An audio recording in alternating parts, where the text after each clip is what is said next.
911, what's the address of your emergency? My friend called me, and he's like laying there with a bunch of blood. He's not breathing. He's not breathing? Oh my God, there's so much blood. They find him laying on the ground. They quickly realize that this was a major crime that had occurred. I was just trying to think of who it could have been that killed my brother. We discovered that there were several cameras that showed in the last moments of the deceased's life. And that's where leads started breaking for this case. Now we have a fugitive essentially on the run. We have on video at 3 different locations. The whole shooting is on video.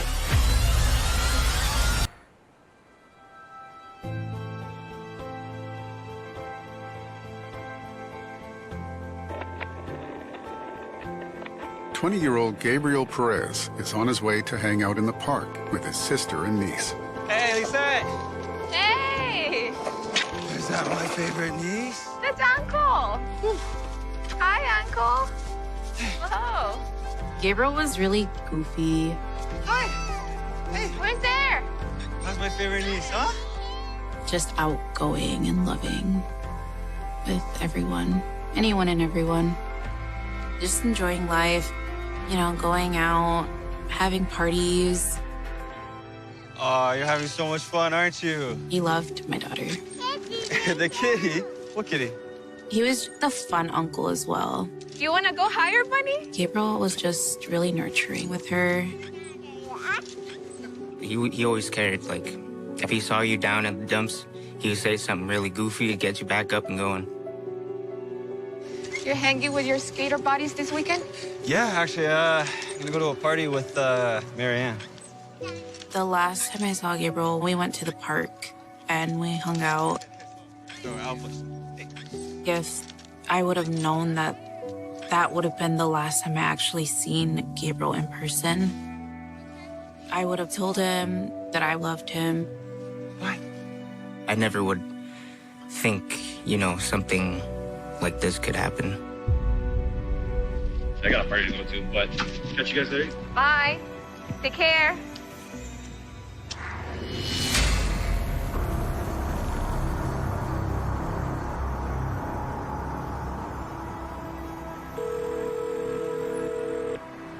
What's the address of your emergency?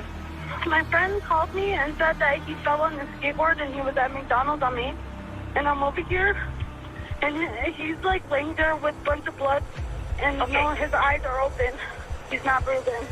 He's not breathing? Oh my God, there's so much blood. The paramedics are on the way there, okay? I'm so scared. A 911 call came in indicating that a male had been injured, that he's bleeding.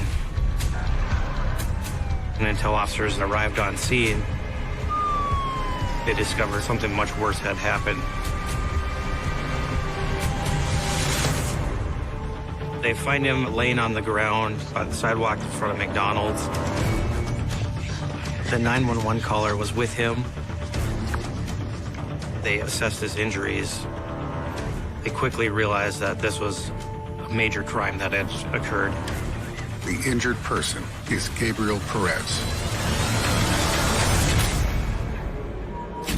First responding officers began life-saving efforts,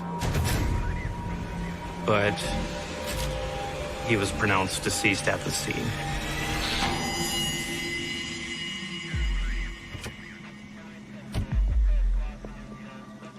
By the time I arrived on scene, officers had cordoned off the area. We see he's got multiple apparent gunshot wounds. Mr. Perez was shot 3 times.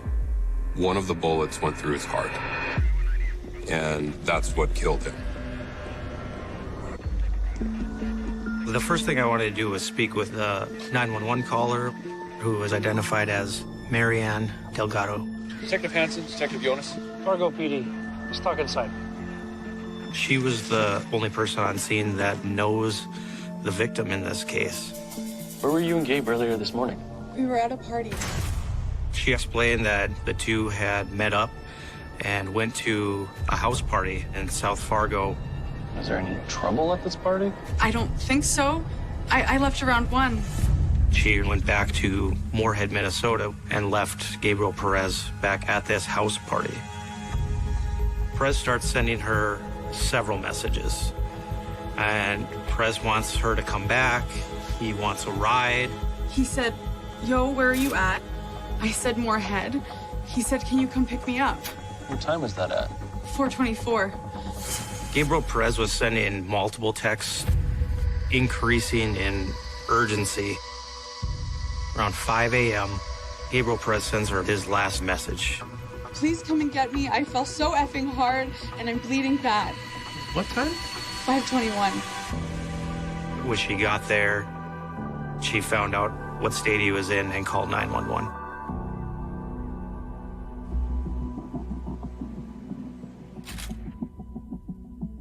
I started assessing the scene. I did a walkthrough of it. We see evidence of a shooting. There's bullet impact marks in the sidewalk and in the concrete in the parking lot, on the facade of McDonald's. 145 caliber casing was found on scene. So one of the questions is, where are the other casings? Get forensics, have them comb the area, see if there's any more casings. Yep. Gabriel Perez's cell phone was located near his body. We wanted to see if that had any location information to show his whereabouts leading up to his death. Get a warrant for Gabe's cell phone. See who else he spoke to before he was shot.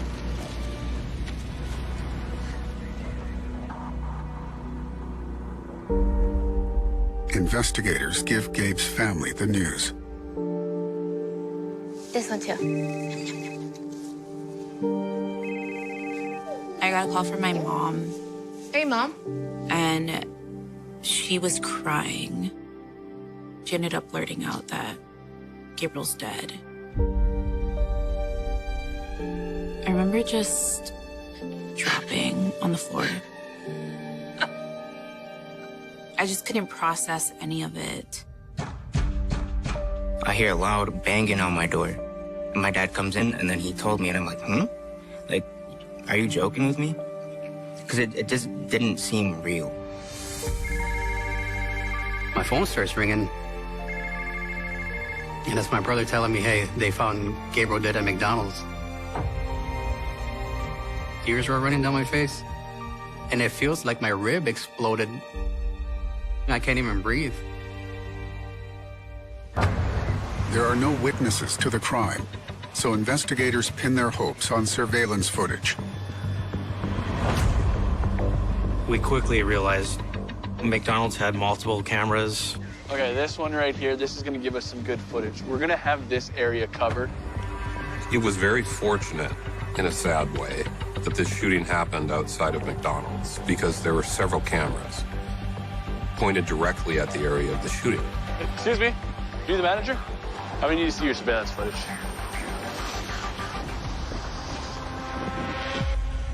They have 2 cameras that covered the side of McDonald's where Gabriel Perez was shot. Camera 15 is pointing towards the south and the east, and that covers part of Main Avenue going towards the east of McDonald's. Spin it from 5 a.m.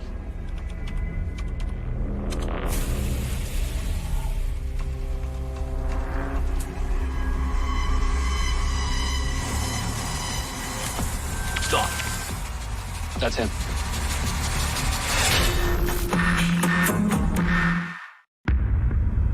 Play that again. We can see Gabriel Perez arrive at about 5:20 a.m. Zoom in from there. It's at about 5:21 a.m. You can see Gabriel appears to be using his cell phone. That's when he texts Marianne Delgado.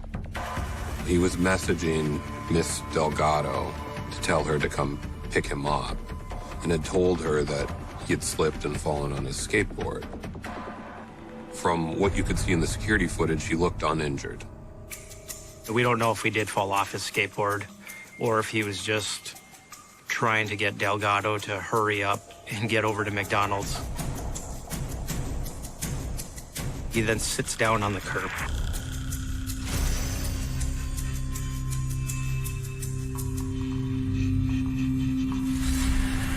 The next thing we see is a black SUV come flying into the parking lot.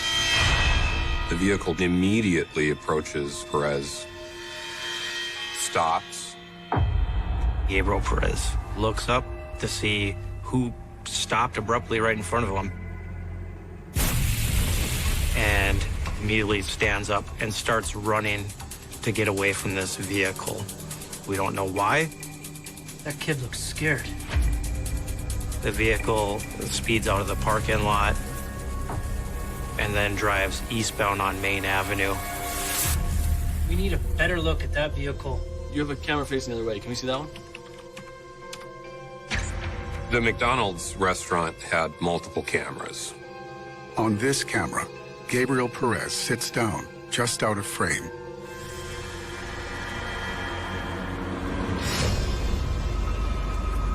On the west-facing camera, we could see the vehicle enter the parking lot.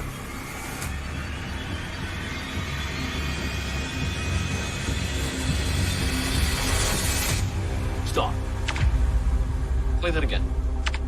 At 5:23 a.m., we could see the vehicle stop right in front of Gabriel Perez. Zoom in.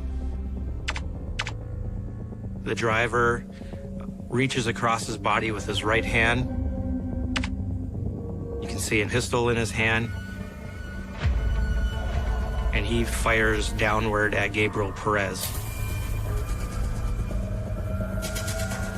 You can see the recoil from the gun as multiple shots are fired. He's point blank shooting at the kid. Perez runs away as far as he can before he collapses to the ground.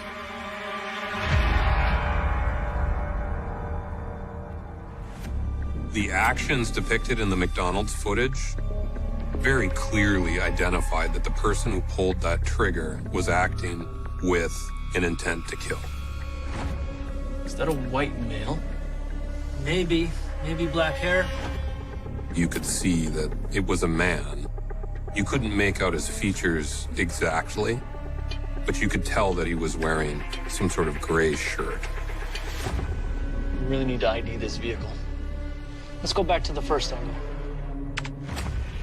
Stop. Play that one more time.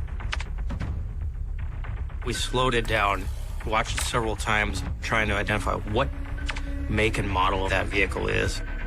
That's a Chevy. It appears to be a black Chevy Trailblazer. There was no license plate visible on the vehicle. What's that on the rear windshield? The video wasn't crystal clear, but we could see the vehicle had unique stickers that we keyed in on. There's one on the rear windshield. And there was also another sticker that stood out that was on the rear driver's side door. So we put a bolo out for law enforcement within the whole metro area to be on the lookout for this vehicle. Next, investigators retrace Gabe's movements to find out what he was doing in the hours before his death. Delgado told us that she picks up Gabriel Perez and they go to this house party with people that Delgado knew. So the next question was, did anything occur at this party that led to Gabriel Perez's death? Delgado said the people that were at the house party were a friend named Devin and Devin's boyfriend, Ryan. We speak with them. Hey, this is Detective Hansen from Fargo PD. What we learned from those interviews was that You actually suck at this game. Gabriel Perez showed up. He was hanging out with them. And at one point in the night, he receives some messages. And it seemed like it was possibly something concerning to Gabriel Perez, whatever conversation that he was having over his phone. But they didn't know who he was communicating with. Devin went to bed, and Gabe and Ryan were still up playing video games at the house. Eventually, Ryan went to bed while Gabe was still there. Next day, they wake up, and Gabriel was no longer there. Okay. No one really knew where Gabe was going when he left that night.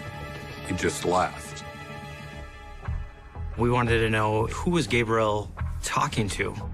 What would be concerning in his life? Why did Gabriel go to McDonald's at that time in the early morning hours? We wanted to establish not only his timeline of when he left that house party, but the specific route he took to get to McDonald's.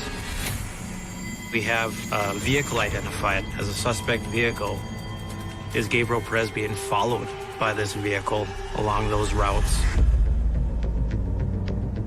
So it was important for us to find any and all video of Gabriel Perez's route.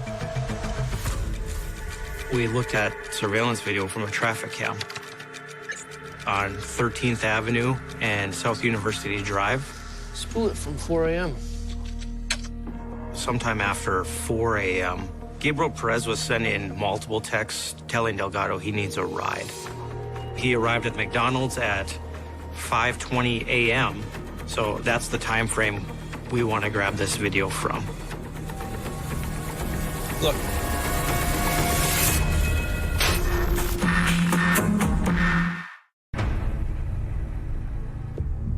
That's him. The traffic cam at University and 13th Avenue showed Gabriel skateboarding at 5:09 a.m. We could see in that video that Gabe was traveling alone, and he was traveling north. It's pretty much just him on the street by himself. Watching this video of Gabriel Perez en route to McDonald's, nothing stood out as concerning. So at that point, the suspect vehicle was still at large, and we had no identified person associated with the shooting.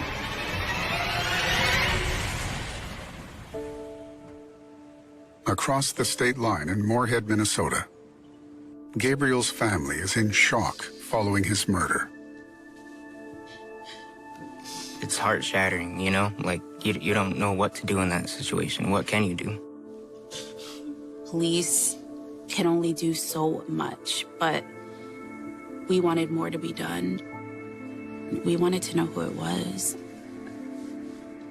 Gabe's family was very upset about what had happened, and they took it upon themselves to start solving the crime. In Gabe's bedroom, the family finds a crucial piece of evidence.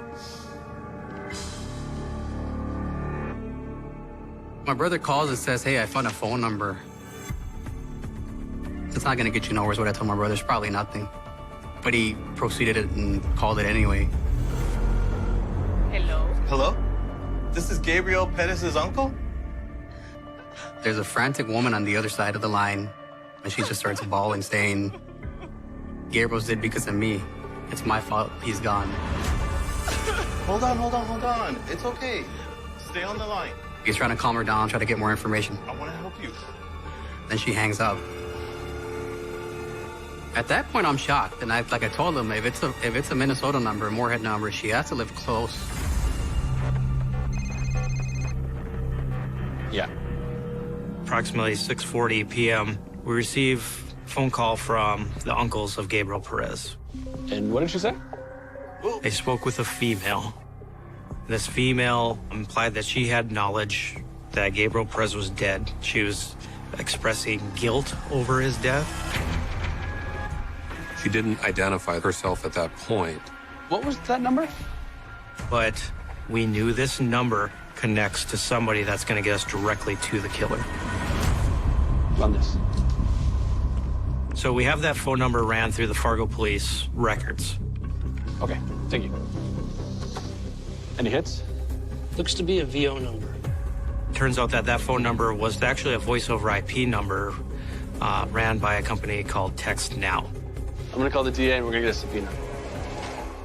So I submitted an emergency disclosure to Text Now to identify who this woman is. Just 20 minutes later, investigators received news of another potential breakthrough in the case. Moorhead police called us and said they located a black SUV that appears to be a black Chevy Trailblazer. So this case is now moving at an extremely fast pace.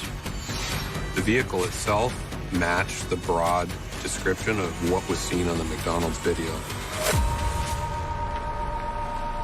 This vehicle was parked in an apartment complex. Black Chevy Trailblazer, no license plate. There was a sticker on the back of the vehicle which had been partially peeled off. That sticker that we could see on the surveillance video from McDonald's had been removed. However, they did a poor job at removing it. It was apparent it was the same vehicle. Well, what do we got here? There's actually a fired cartridge casing on the outside of the front windshield, right by the windshield wipers. And it's a .45 caliber casing, consistent with the one we found at the scene. My thoughts are, what are the odds? We then obtained a search warrant and subsequently searched the vehicle. One of the things that was found is a receipt. See that? And it's an ATM withdrawal receipt. From Vision Bank in Fargo, we could see that there was a time and a date stamp. September 22nd at 9:04 p.m., the night that Gabe was killed. So my next step is I went to Vision Bank and obtained a subpoena requesting that they provide me with any surveillance video the bank has to see who was withdrawing that money at that time. While investigators wait for the ATM footage, they receive a report on the number that was found in Gabe's bedroom. Hey, I got a name to match that number. Shortly after midnight, TextNow gets back to us. I start looking through TextNow's data, which identifies the subscriber as Izetta Cooley. Detectives run a background check on Izetta. She's a 39-year-old mother of 7. Izetta Cooley and her husband have multiple children together. They reside in Moorhead. Now we have a big decision on our hands. How do we try to reach out to Izetta in a way that's not going to precipitate further violence? What we decide is we can't risk reaching out until we knew more information. Why don't you pull up her social media? Initially, we didn't see any direct link to Gabriel Perez. He's like 20 years old at the time, closer to the age of Izetta Cooley's oldest children. Investigators analyze Gabriel's Facebook records. I saw on September 20th, he friended Izetta Cooley. And we can see some Facebook messages between Izetta and Gabriel Perez. Looking through those messages, initially, Izetta sent Gabriel messages saying she was looking for her daughter, and quickly, Gabriel Perez turns a message to Izetta saying how he thinks Izetta was attractive. And that appeared to spark conversations back and forth that read pretty flirtatious between the two of them. Through the course of the next several days, Izetta and Gabe keep talking. On September 21st, Gabriel seemed to initiate trying to coordinate a time to meet, that the two were going to be romantic with each other. And then a few hours before the murder, the messages drastically change. Izetta's messages about meeting up with Gabriel appeared to be increasing in urgency. Izetta reached out to Gabe to set up a meetup.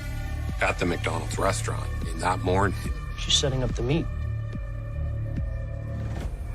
Within minutes of him arriving, Gabe reaches out to Izetta and tells her, "I'm here at the McDonald's." 2 minutes after Gabriel sends the message, the driver of the SUV shoots him dead. The next step was figuring out who it was that was driving that Trailblazer and who pulled the trigger. Investigators received the surveillance footage from the ATM at Vision Bank. The receipt showed the withdrawal of the ATM on September 22nd at 9:04. So I wanted to see who was operating the vehicle at that time. And I start looking at that video.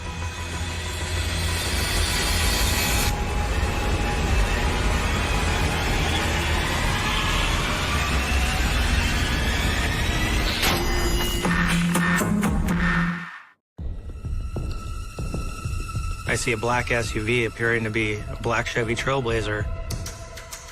It pulls right up to the ATM.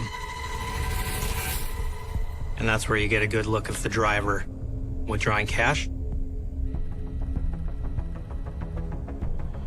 Stop. You can see the stickers in the vehicle that matched the McDonald's video. I'm gonna rewind this. Most notably, you can see who's driving. He's dressed in the same clothing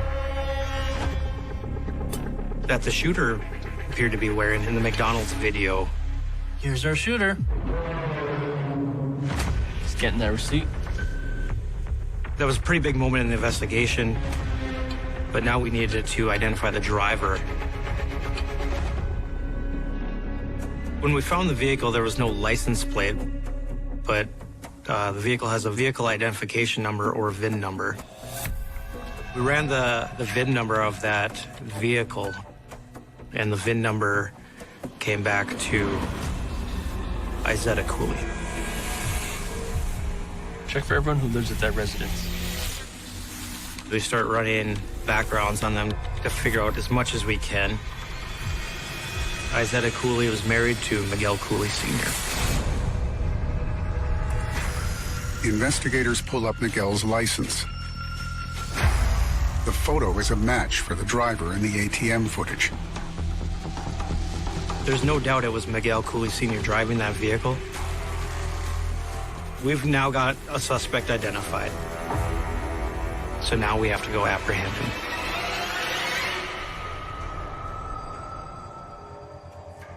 We obtain a search warrant for Miguel Cooley's residence. Fargo PD, we have a warrant to search your property. Izetta's home. She was somewhat cooperative, but, you know, kind of standoffish a little bit. She says that Miguel Cooley is not at home. If we don't find Miguel Cooley there himself, the evidence we're looking for is any firearms, particularly a pistol.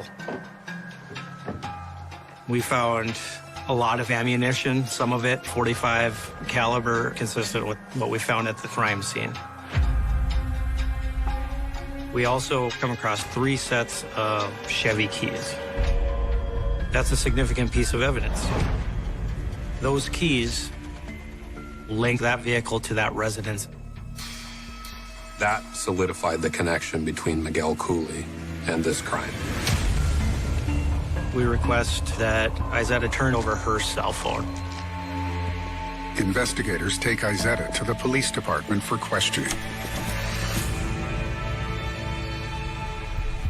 You do have the right to remain silent. Anything you say can only be used against you in a court of law. She's interviewed by law enforcement. I remember that being a very bizarre interview.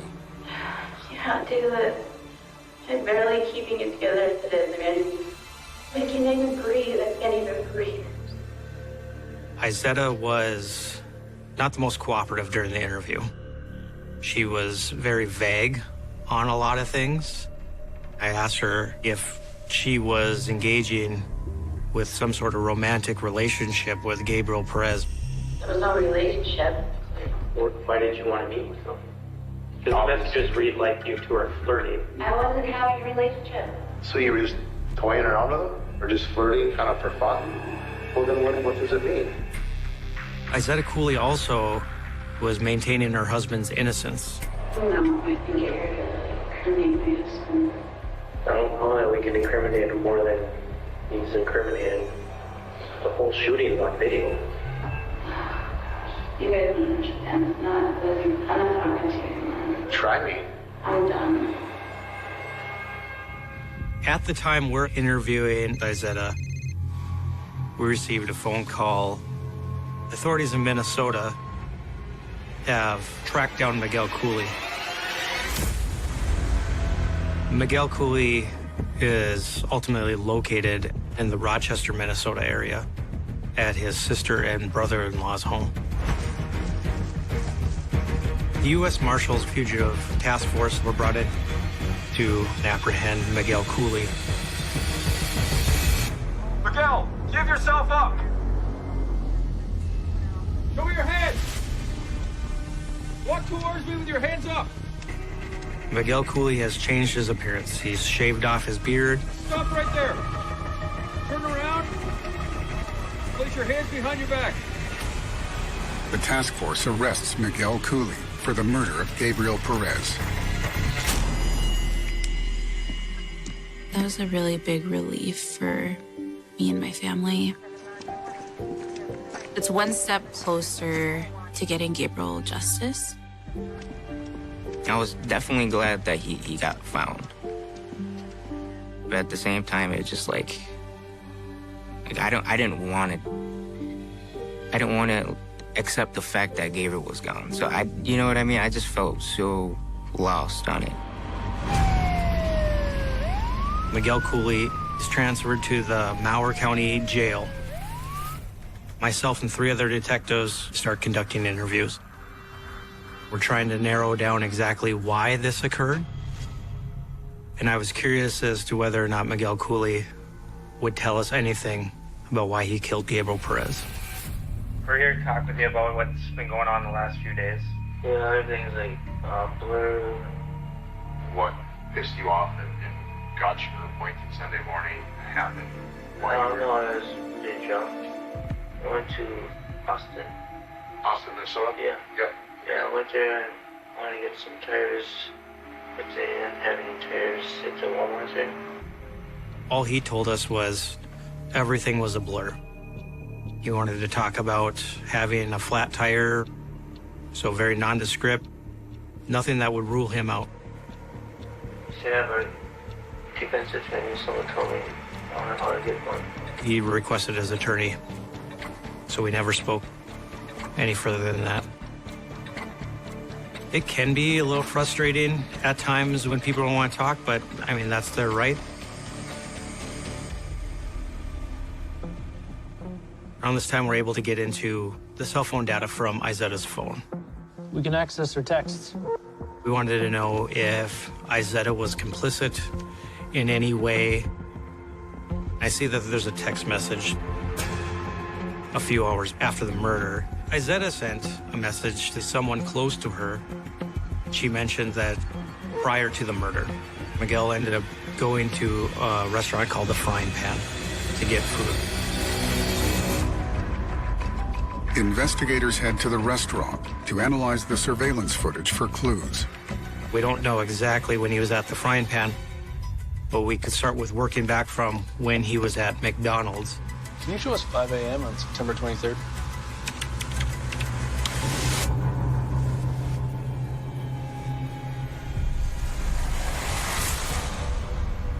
Sure enough, Miguel Cooley entered the restaurant at about 5:09 a.m. The Frying Pan restaurant is within blocks of the McDonald's where Gabe Perez was shot and killed. So the question was, how did Miguel Cooley know that Gabe Perez would be in that McDonald's parking lot? Just minutes later.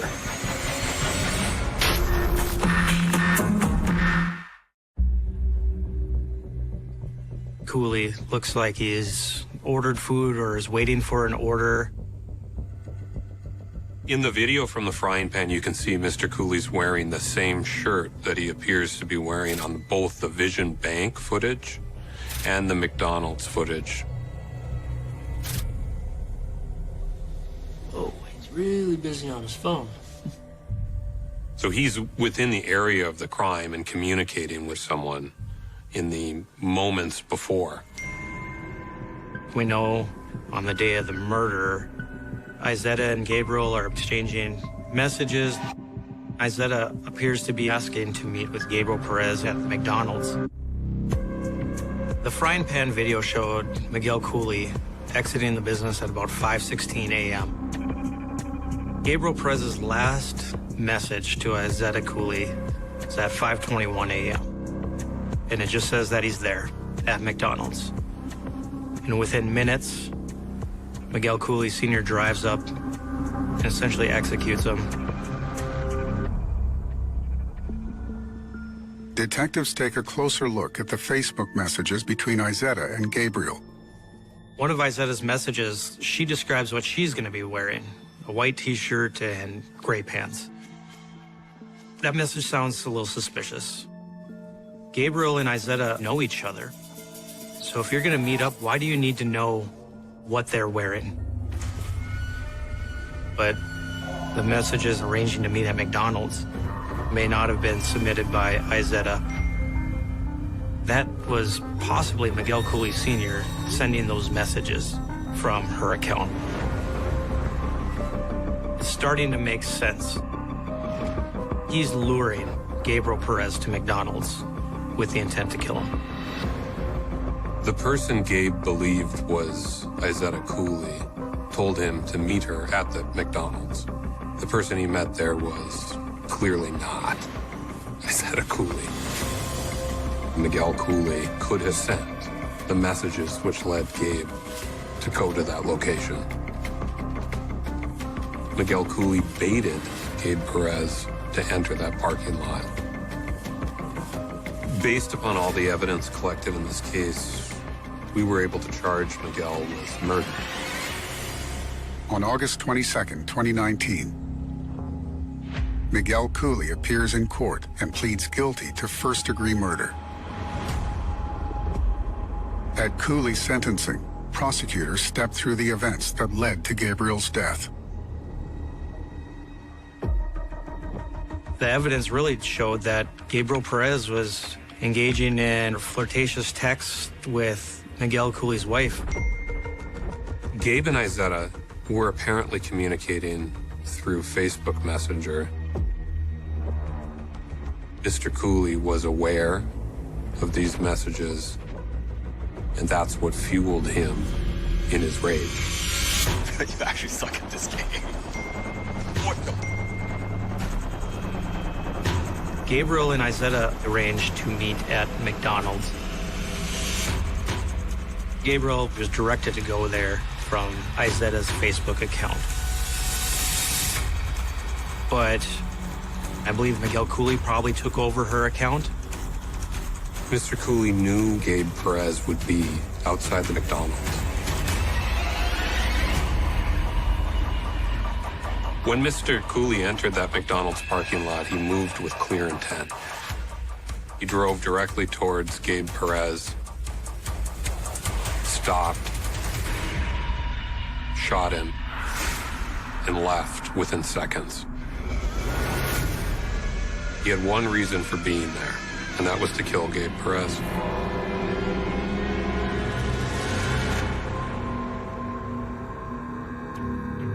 On January 13, 2020, Miguel Cooley is sentenced to 50 years in prison.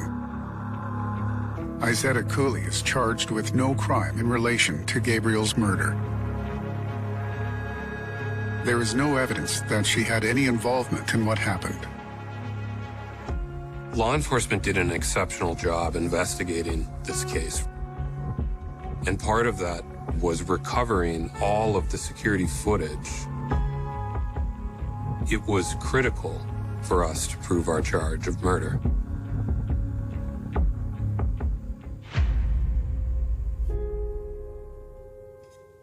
I don't think we'll ever come to terms with losing Gabriel. Losing somebody in general is painful, but losing somebody in the way we lost Gabriel is worse. Gabriel was one of the most caring people that I knew and that I've ever came across in my life. Gabriel was close to turning 21, and we're only a year apart, so we were just really close. Not just my brother, but like my friend. I could still like hear his voice, him asking how I am, how loving he was. That's what I miss most about him.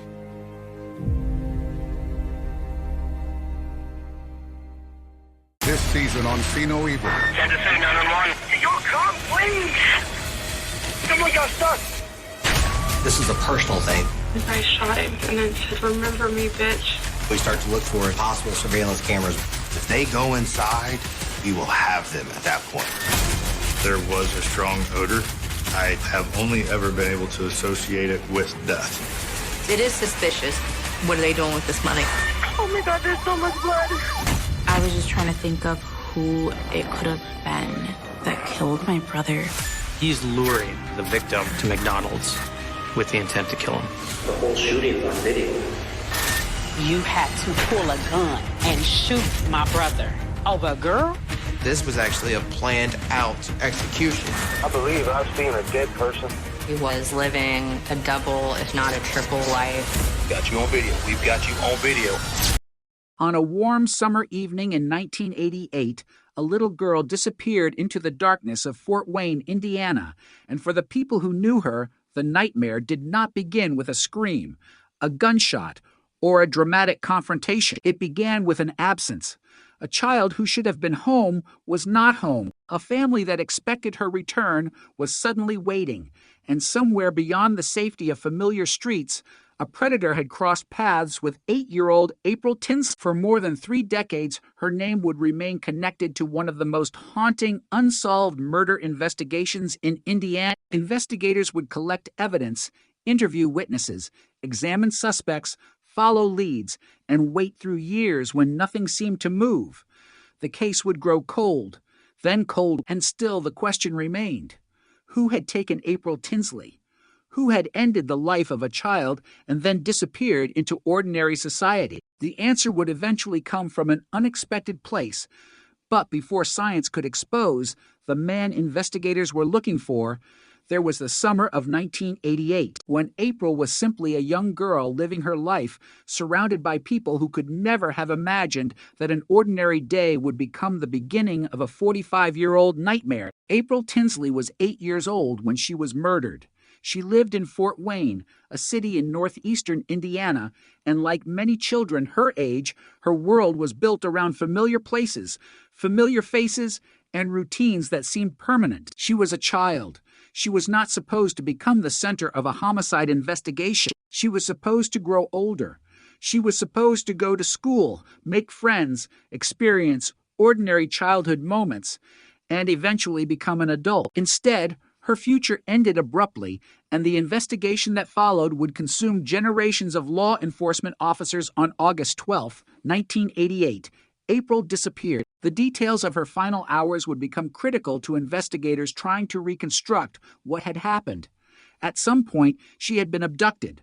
Her body was later discovered in a rural area outside Fort Wayne. The discovery transformed the missing child investigation into a homicide investigation, and the community was forced to confront a terrifying possibility: a killer had taken a child from the streets and left her dead. The shock was immediate. Parents looked at their own children differently. Ordinary neighborhoods suddenly felt less secure. Questions spread quickly. Who had seen April? Who had spoken with her? Who had been near her? Had someone been watching her? Had the killer known her? Or had she simply crossed paths with a stranger at the worst possible moment? Investigators began the painstaking work of reconstructing her movements. Every detail mattered. Every possible witness mattered. Every piece of physical evidence mattered. But the killer had left behind a mystery that would resist solution for decades. There was no immediate suspect. There was no confession. There was no obvious explanation that could make sense of what had happened. The investigation expanded, but the answers did not come quickly. And as the days became weeks, the case began to settle into the uncomfortable reality that haunts every unsolved murder. The person responsible was still somewhere outside the reach of investigators. In the years that followed, detectives continued searching for answers. The case never truly disappeared. Even when active investigative work slowed, the name April Tinsley remained in police records and in the memories of those who had known her. The evidence remained. The unanswered questions remained. And somewhere, potentially close to the community that had been terrified by the murder, the person responsible was living a life investigators could not see. That possibility became one of the most disturbing aspects of the case. A murderer had committed an unspeakable crime, yet the world around him continued. People went to work, children went to school, families celebrated birthdays, seasons changed, years passed. The killer remained unidentified, and the longer the case remained unsolved, the more difficult the investigation became. Witness memories faded. People moved, some died. Technology changed. Investigators retired. New detectives inherited old files, but the original question remained exactly the same. Who killed April Tinsley? For decades, there was no answer. Then came a discovery that would give investigators something they desperately needed: biological evidence. The case eventually produced DNA evidence connected to the killer. That evidence was extraordinarily important because it provided investigators with a genetic profile, but a DNA profile without a known suspect was still a dead end. It could tell investigators that the same individual was connected to the crime. It could potentially exclude suspects, but it could not simply announce a name. The profile became a silent witness. It knew something about the killer, but it could not speak in a language investigators could understand. Traditional forensic searches did not immediately identify him. The case remained open, but the killer remained free. Then decades passed. 20 years, 25, 30. Every anniversary brought renewed attention to April's death. Her photograph continued to represent the child whose life had been stolen. Her family continued carrying the law. Investigators continued living with the knowledge that somewhere inside their evidence was a biological clue capable of identifying the killer if only they could connect it to the right person. This is what made the case so haunting. It was not a mystery without evidence. It was a mystery with evidence that could not yet provide an identity. And that distinction would become crucial when technology began changing the possibilities of forensic investigation. By the 21st century, DNA analysis had advanced dramatically. Investigators were no longer limited to the techniques available in 1988. Genetic databases were growing. DNA could be analyzed in ways that earlier investigators could not have imagined. Yet the fundamental problem remained. The killer's profile did not produce a direct identification. The investigation was still waiting for the missing connection. Then, as forensic science evolved, investigators began considering methods that went beyond traditional criminal databases. One of those methods involved genetic genealogy, an emerging technique that could potentially identify an unknown suspect through relatives rather than through the suspect's own DNA appearing in a law enforcement database. It was a revolutionary idea. Instead of asking, "Does this DNA belong to someone we already know?"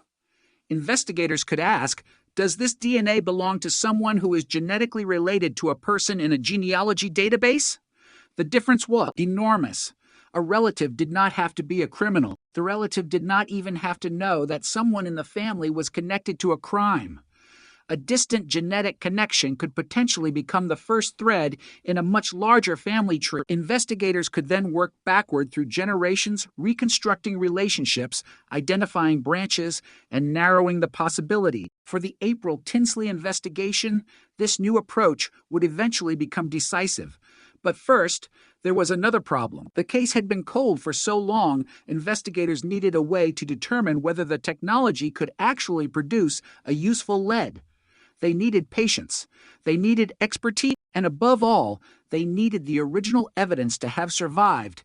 It had the biological material collected decades earlier still mattered. April's murder had occurred in a world before smartphones, before social media, before modern consumer DNA testing became widespread. Yet the physical evidence had survived into an era where genetic relationships could be searched on an unprecedented scale.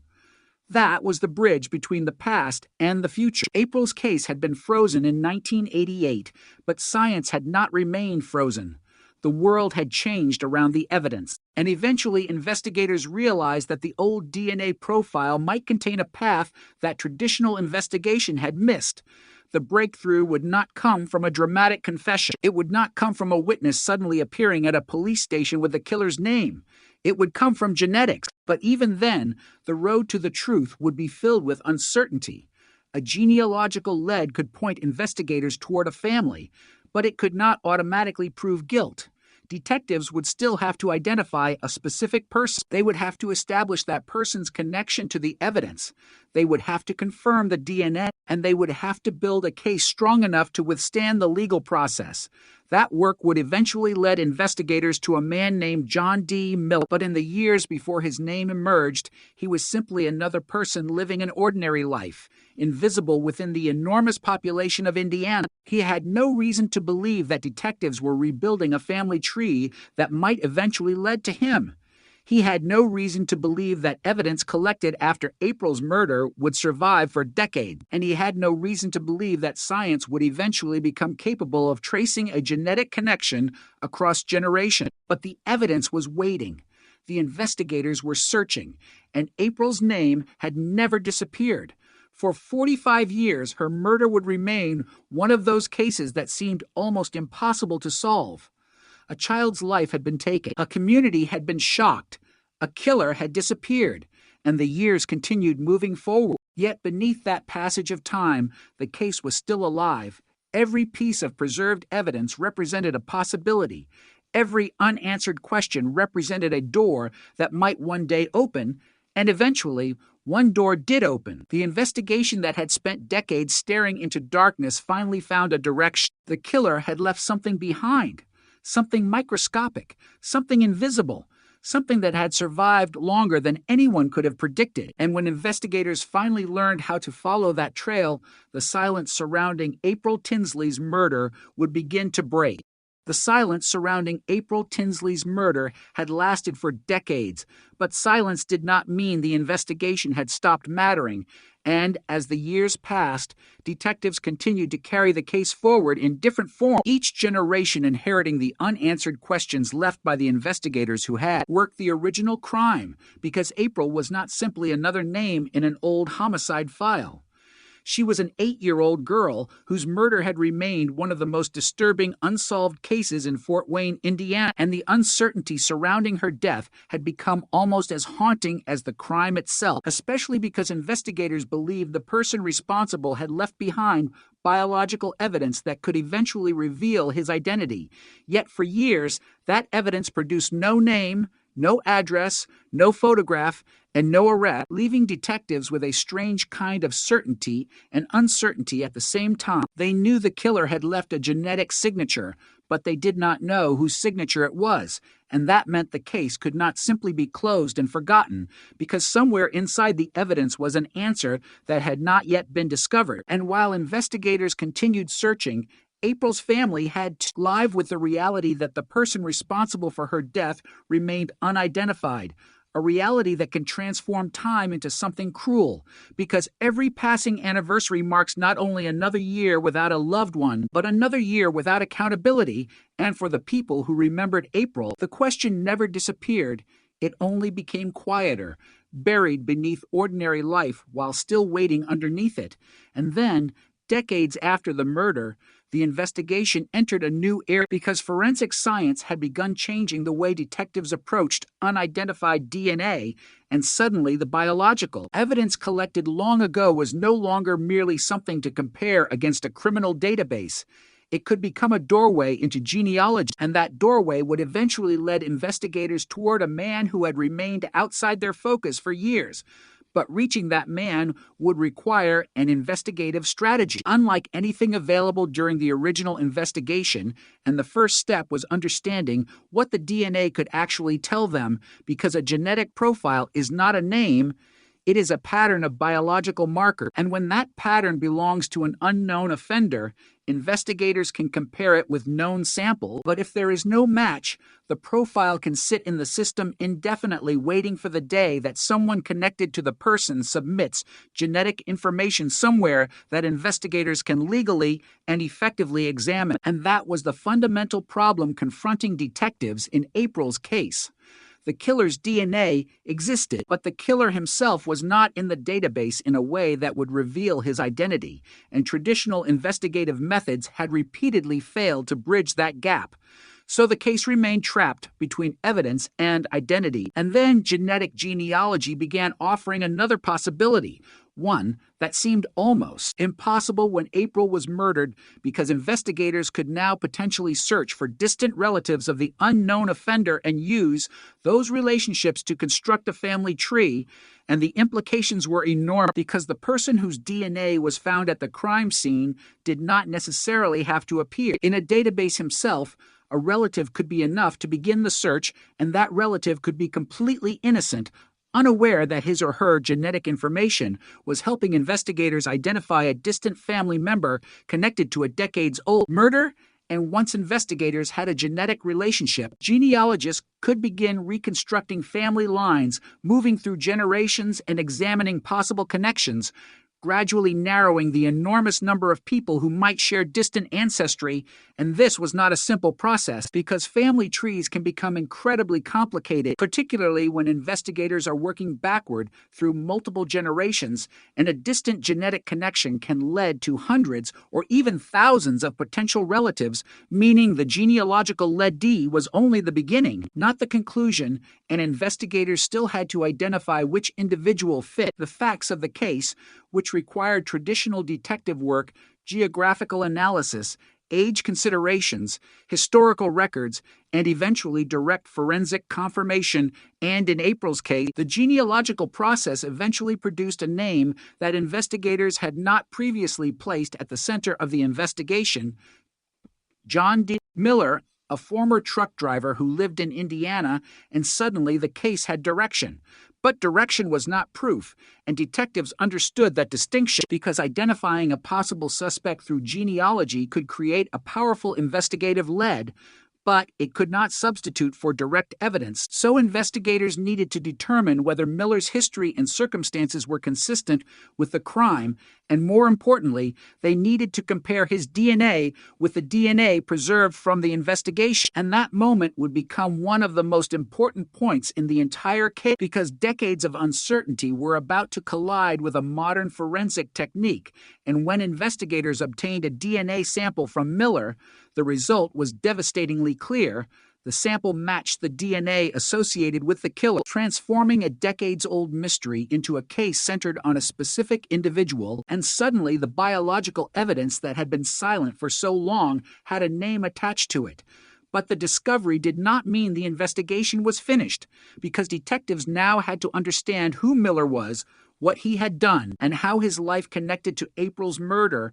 And the deeper investigators looked, the more unsettling the story became, because Miller had been living in Indiana for decades, meaning the person investigators had been searching for had not vanished from the region.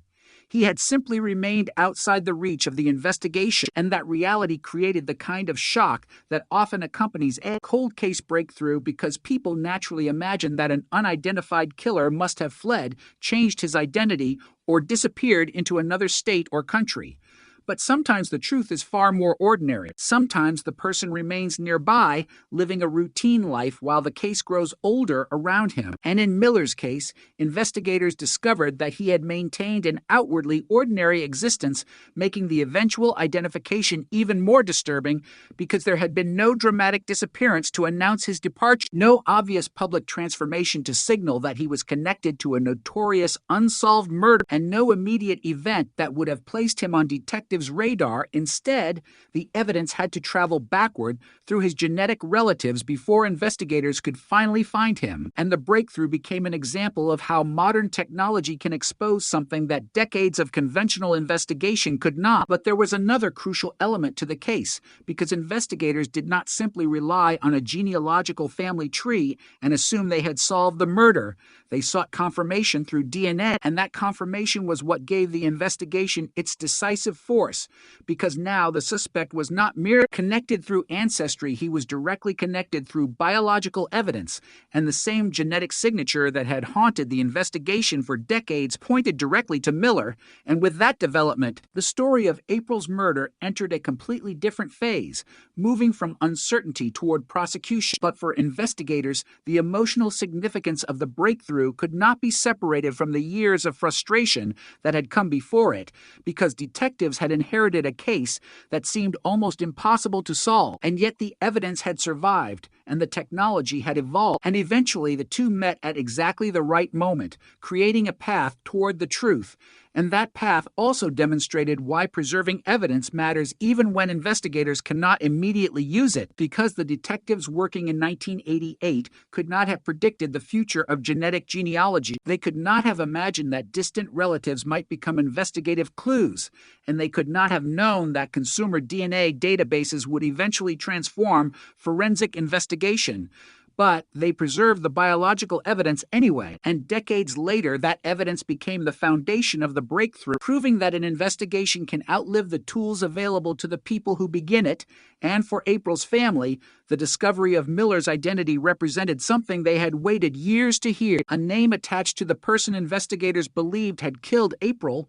But the revelation also reopened painful memory, because a solved case does not erase the tragedy that created it, and the knowledge that the killer had been living a normal life while April's family carried her memory for decades could only deepen the emotional weight of the discovery. And investigators now faced the responsibility of taking the case from scientific identification into the courtroom, where evidence would have to be presented, charges would have to be addressed, and the accused would have an opportunity to respond through the legal system.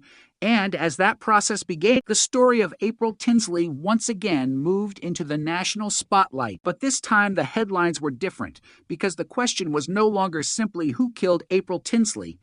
It was how investigators had finally found the answer after so many years, and the explanation was almost as extraordinary as the result, because the killer had not been identified through a new eyewitness, a forgotten confession, or a sudden mistake. He had been identified through relatives he may never have known were part of the investigation, through a genetic trail that reached backward through generations, and through DNA evidence that had been waiting since the original crime.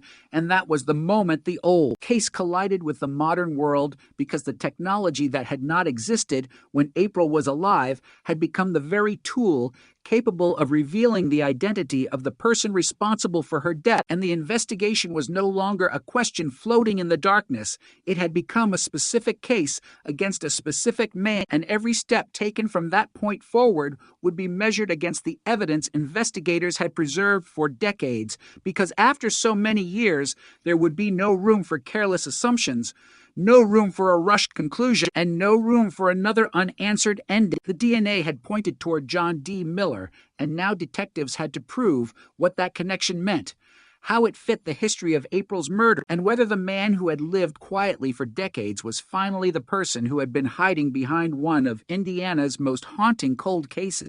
For 45 years, the question had remained suspended over Fort Wayne like a sentence no one could finish. Who was responsible for the murder of April Tinsley? Investigators now had a name, but a name alone could not erase decades of uncertainty, and it could not immediately explain how the man they had identified had remained outside the investigation for so long. The DNA evidence had opened the door, but detectives still had to walk through it, carefully, methodically, refusing to let the excitement of a breakthrough replace the discipline required to prove a case. That distinction mattered because April's murder was no longer simply an old mystery. It was now an active homicide investigation centered on a living suspect, and every detail of that suspect's history had to be examined against the evidence preserved from 1988. The man investigators had identified was John D. Miller, And as detectives began looking closely at his life, they were confronted with the unsettling possibility that the person they had spent decades searching for had been living within the same broader community all along. There had been no dramatic disappearance, no obvious escape, no international flight, no secret identity that immediately drew attention. Time had simply moved forward, and Miller had moved with it. That was one of the most disturbing realities of a cold case breakthrough. The killer did not necessarily have to vanish. Sometimes the killer only had to remain unrecognized. For April's family, that realization carried enormous emotional weight. 45 years is long enough for an entire generation to grow up without knowing the answer to a murder. It is long enough for children who once knew April to become adults, for investigators who first handled the case to retire, and for the original crime seen to become part of a distant past that younger detectives could understand only through photographs, reports, and evidence boxes. But the DNA had survived that passage of time, and now it had created a direct connection between the evidence and Miller. The investigation began moving rapidly. Detectives examined what they already knew and compared it with what they were learning about their suspect. The purpose was not simply to establish that Miller's DNA matched the biological evidence. Investigators also needed to understand the circumstances surrounding the crime and determine whether the suspect's history could place him within the possibility created by the evidence. This was the point where genealogy ended and traditional detective work began. Genetic genealogy can narrow a search. It can reveal a family connection. It can give investigators a direction when conventional databases have failed, but it does not automatically tell detectives what happened on the night of a murder. It cannot describe motive. It cannot reconstruct every movement. It cannot explain why a victim and offender cross paths. Those questions still belong to investigators, and in April's case, they were questions that had remained unanswered for decades. The original investigation had already produced evidence that could connect the killer to the crime, but the identity had remained hidden. Now, investigators had to bring the old evidence and the new suspect together. The result was one of the most significant moments in the case. The DNA connection was confirmed, and the man who had been unknown for decades was identified as the person investigators believed was responsible for April's murder. But the story behind that identification was more complicated than the dramatic headlines suggested. It was not a simple matter of police suddenly discovering Miller's name. The breakthrough came through a chain of genetic relationships that had taken investigators backward through a family tree. Somewhere in that enormous network of relatives was a connection to the unknown DNA profile. Investigators then used genealogy research and historical information to narrow the possibilities. The family tree became smaller. The number of potential individuals decreased. Eventually, one man stood out. John D. Miller. That name would soon become inseparable from the April Tinsley investigation, but for decades he had been outside the public's understanding of the case. That fact is what made the breakthrough so shocking. A case that had seemed trapped in the past had suddenly produced a suspect from the present. And because the investigation had been dormant for so long, the arrest created a collision between two different eras of law enforcement. The original detectives had worked without the modern genetic tools available to investigators decades later. They had relied on interviews, physical evidence, conventional forensic methods, and the information available to them at the time. They had not failed because they lacked determination. They had faced technological limitations that could not simply be overcome through harder work. DNA profiling itself was still in its early stages around the time April was murdered, and the national forensic infrastructure that later became standard was still developing. The FBI explains that DNA technology began entering criminal court cases around 1988, while the National CODIS system developed later, with the National DNA Index System beginning operation in 1998. That timeline helps explain why evidence collected in April's case could survive for decades before becoming useful in a way investigators could not have anticipated. The science was moving forward, but the case had begun before many of the tools existed. By the time genetic genealogy became a practical investigative method, the original evidence had effectively become a message from the past.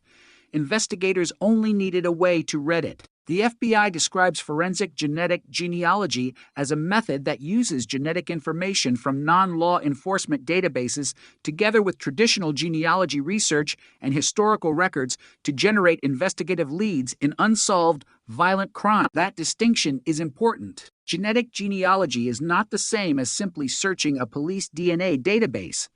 CODIs can compare forensic profiles against law enforcement indexes, while forensic genetic genealogy uses different types of genetic information and relies on family relationships to generate leads.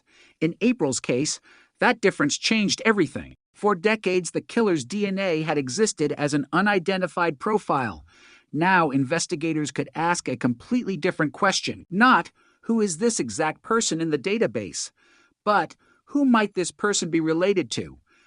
That question created a path that had never existed when April was alive. And once the path led investigators toward Miller, the case entered its most consequential phase. Detectives now had to move from genetic possibility to legal certainty. The suspect was no longer an abstract name on a family tree. He was a real person whose DNA could be compared directly with the biological evidence preserved from the investigation. The comparison produced the answer investigators had spent decades waiting for. The DNA matched. The significance of that result was enormous because it transformed the investigation from a search for an unknown killer into a prosecution centered on an identified suspect. The mystery had not simply become small, it had changed its nature completely. For April's family, the announcement was the culmination of decades of waiting, but it was also a reminder of what had been lost. April would never grow older. She would never experience adulthood. She would never have the ordinary future that had been taken from her. The arrest could not change that. It could only answer the question of who investigators believed was responsible, and that distinction would remain important as the legal process began. Because a cold case can be solved scientifically before it is resolved legally. A DNA match can point investigators toward the truth, but a courtroom requires evidence to be presented according to law. The suspect has rights. Prosecutors have obligations. Investigators must document how evidence was obtained, preserved, tested, and interpreted. Every link mattered. After 45 years, there was no room for a case built on assumption. The evidence had to speak clearly, and in this case, it did. The DNA provided the central connection. The genealogical investigation provided the path to the suspect. Traditional detective work provided the framework. Together, those elements created the foundation for the case against Miller. Yet the most haunting question remained. Why had it taken so long? The answer was partly technology, partly the limitations of historical investigation, and partly the simple fact that an unidentified offender can disappear into millions of ordinary lives. The passage of time can make an investigation harder, but it can also create new opportunities if evidence survives.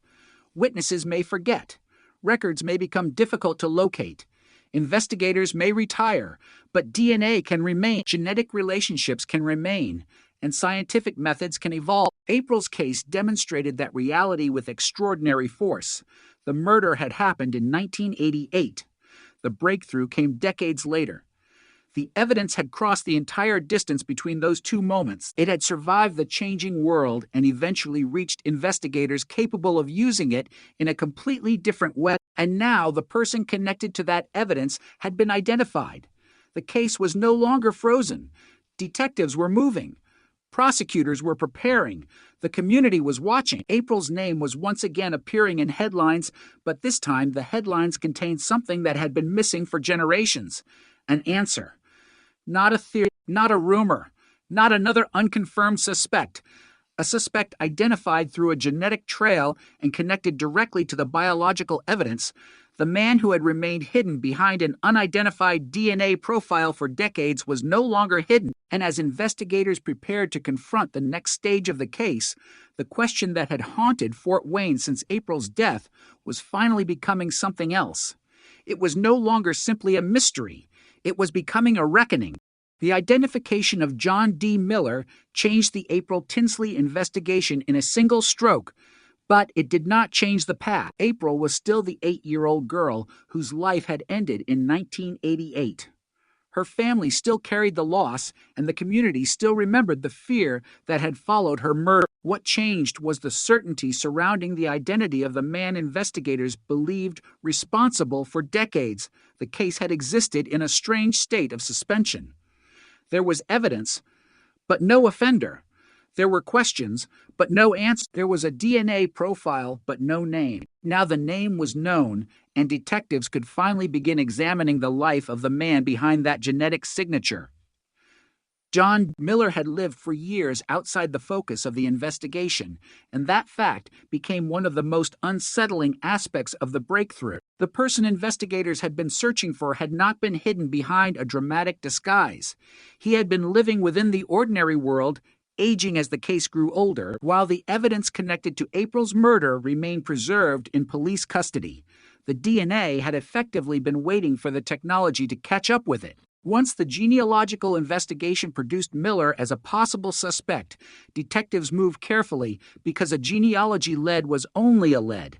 It could direct investigators toward a person, but it could not by itself establish guilt. The decisive step was the direct DNA comparison, and when that comparison connected Miller to the biological evidence from April's case, the investigation crossed a line that had remained unreachable for decades. The unidentified offender now had an identity. That moment represented the culmination of years of technological development and investigative persistence, but it also forced investigators to reconstruct the case from the beginning.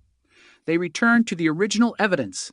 They reviewed reports. They examined the circumstances surrounding April's disappearance, and they studied what investigators had known in 1988 and what had remained unknown.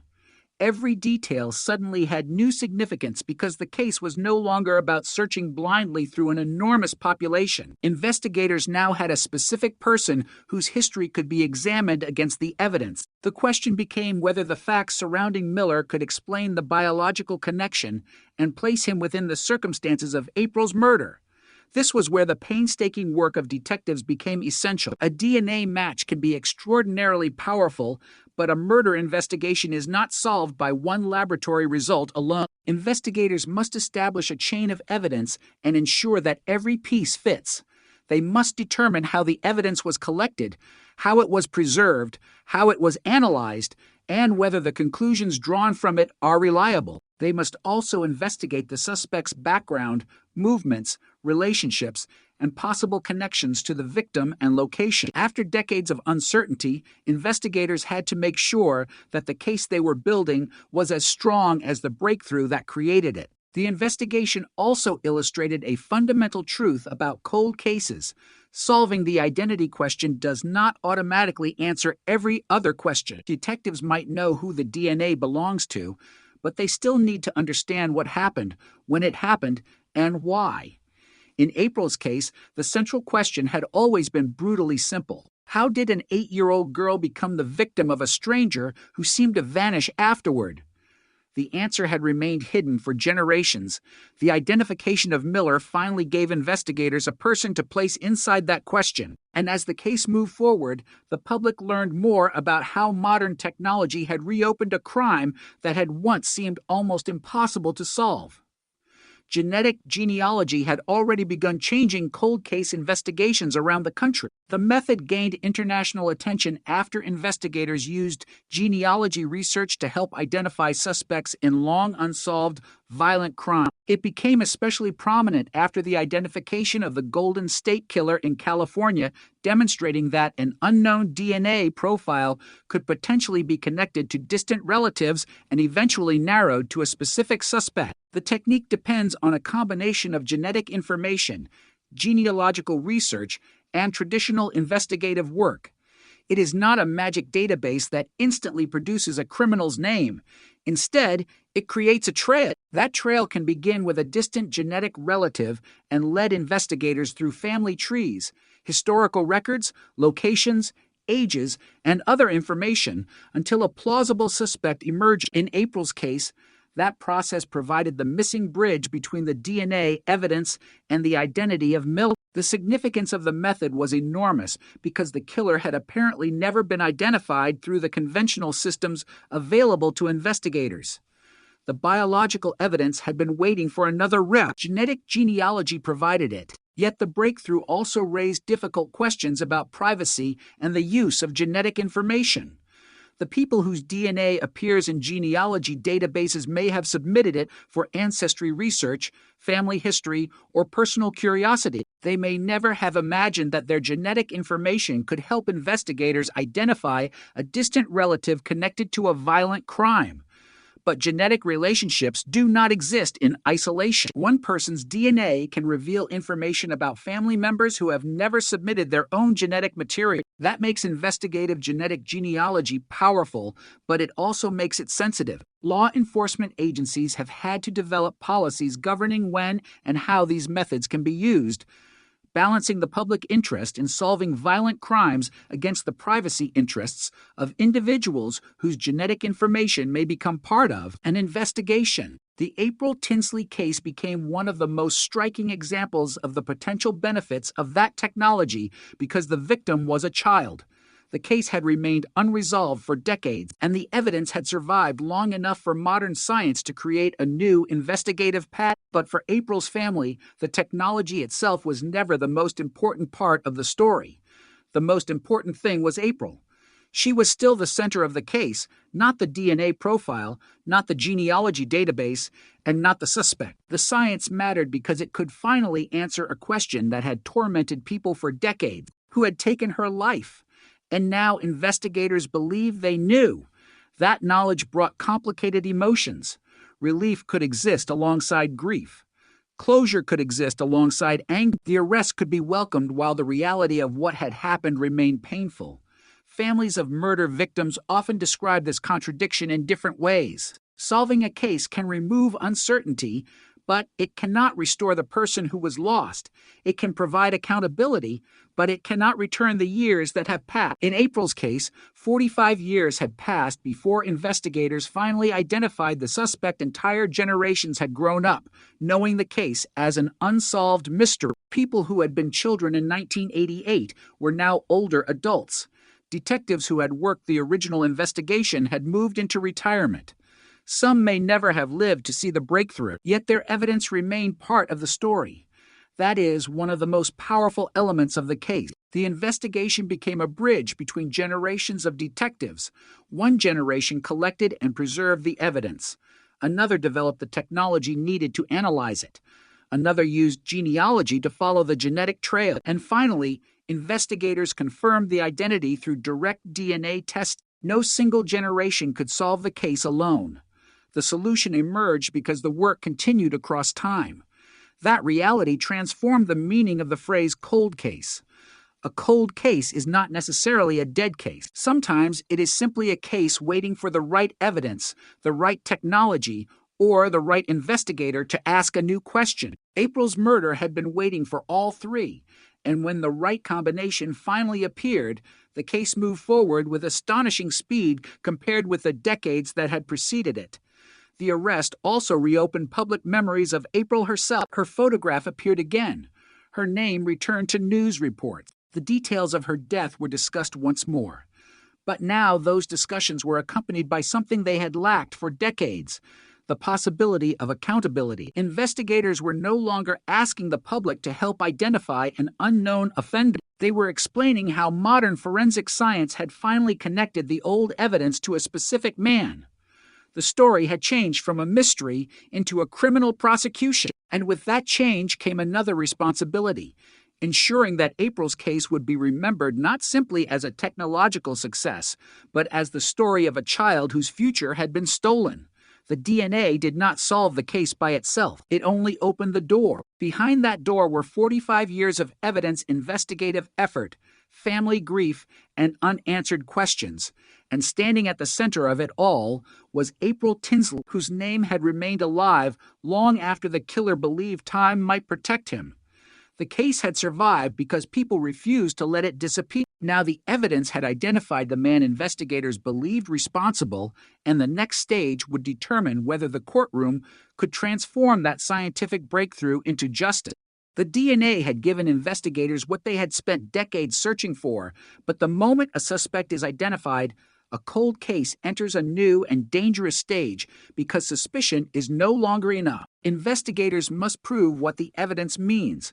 Prosecutors must determine what charges can be supported, and the justice system must establish responsibility according to the law. In April Tinsley's case, that transition was especially significant because the investigation had survived for 45 years. There had been decades of unanswered questions, changing technology, aging evidence, and memories that could never be recovered in their original form.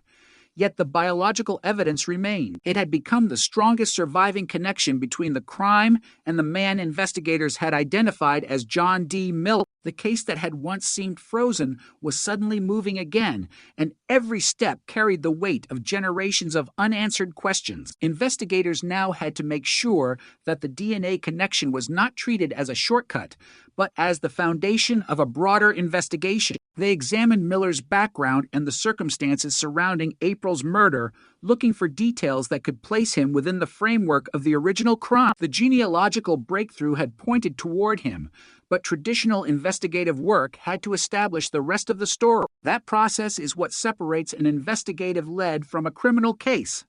The genealogy can say, in effect, this person may be connected to the biological profile. The direct DNA comparison can then say, this person's genetic material matches the evidence. But detectives still have to document the case, prosecutors still have to evaluate the evidence, and the courts still have to determine what happens next. For April's family, however, the scientific confirmation carried a meaning that went far beyond procedure. For decades, they had been forced to live with uncertainty. There had been no clear identity attached to the person responsible.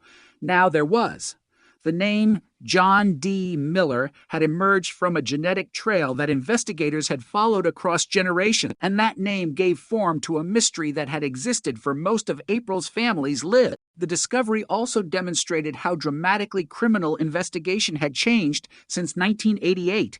When April was murdered, investigators were working in an era when DNA technology was only beginning to enter criminal investigation. There were no modern consumer genealogy databases containing millions of genetic profiles. There was no widespread ability to compare an unknown forensic profile against distant relatives. There was no mature infrastructure for the kind of genealogical research that would eventually become central to cold case investigation. Investigators had to rely on the tools available to them. They interviewed people. They collected physical evidence. They documented the crime scene. They followed leads. They tried to identify the person responsible, but the killer remained outside the reach of those methods. That limitation did not mean the evidence was useless. It meant the evidence was waiting for a future in which it could become useful, and that future eventually arrived. The rise of forensic genetic genealogy changed the possibilities. Investigators could now take an unidentified DNA profile and potentially search for distant genetic relationships in databases designed for genealogical research. The process could reveal a family connection that had never been visible through traditional law enforcement searches. From there, genealogists could build family trees, tracing relationships through multiple generations and narrowing the field of potential suspects. But every step required caution. A distant relative could lead to an enormous number of people. A family tree could contain branches with no connection to the crime. A genetic relationship could point investigators toward a family without telling them which individual mattered. That is why the eventual identification of Miller required both genealogical expertise and traditional detective work. Investigators did not simply search a database and receive an answer. They followed a trail. The trail eventually led to Miller, and then investigators sought direct confirmation through DNA. The result provided the decisive connection, but the emotional impact of that discovery was impossible to measure in laboratory terms. For April's family, the case had consumed decades. They had watched the investigation change as new technology emerged and old leads disappeared. They had lived with the knowledge that the person responsible might never be identified. Now, suddenly, there was a suspect, and that suspect had been identified not because someone remembered seeing him, not because he had confessed, and not because he had made a public mistake, but because his genetic relationship to other people had eventually led investigators back to him. That fact would become one of the most important elements of the case's legacy. The investigation demonstrated that a criminal can remain absent from a law enforcement database while still leaving a genetic trail through relatives. It also showed why preserving old evidence mattered. If the biological evidence from April's case had been lost, contaminated, or destroyed, the later technological breakthrough might never have happened. The detectives who collected the evidence in 1988 could not have known what future investigators would be able to do with it. They only knew that it might matter. They preserved it. Decades later, that decision became critical. April's murder had outlived the technology of the time, but the evidence had survived long enough for new science to catch up. That is one reason cold case investigations can suddenly explode after decades of silence. A case may appear inactive, but evidence can remain capable of producing new information when investigative methods evolve. The April Tinsley case became a powerful example of that phenomenon. The DNA had not changed. The crime scene had not changed. What changed was the ability to interpret the evidence. And once investigators had a suspect, the case entered a period of intense scrutiny. Detectives had to review the original reports and determine whether anything that had once seemed insignificant now had meaning. Old information can take on new importance when investigators know who they are looking for. A name can change the way records are searched. A location can suddenly become relevant. A past connection can become something detectives need to examine carefully. Every piece of information can be re-evaluated. This process can be painstaking because investigators must avoid allowing their theory to influence the evidence. The goal is not to make every fact fit the suspect. The goal is to determine whether the facts naturally fit. In April's case, the DNA provided an unusually powerful starting point, but investigators still had to build the case carefully. They had to ensure that the biological evidence was properly connected to Miller and that the legal process could withstand scrutiny.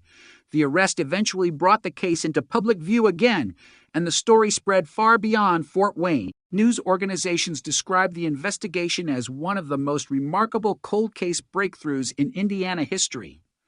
The public was fascinated by the idea that a murder from 1988 could be solved decades later through genetic genealogy.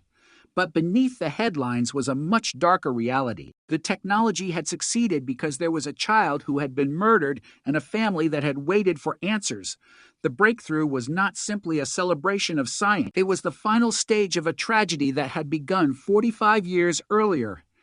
April had never had the chance to grow older. The people who loved her had grown older without her. That is the part of the story that technology can never repair. DNA can identify a suspect. It cannot restore a childhood.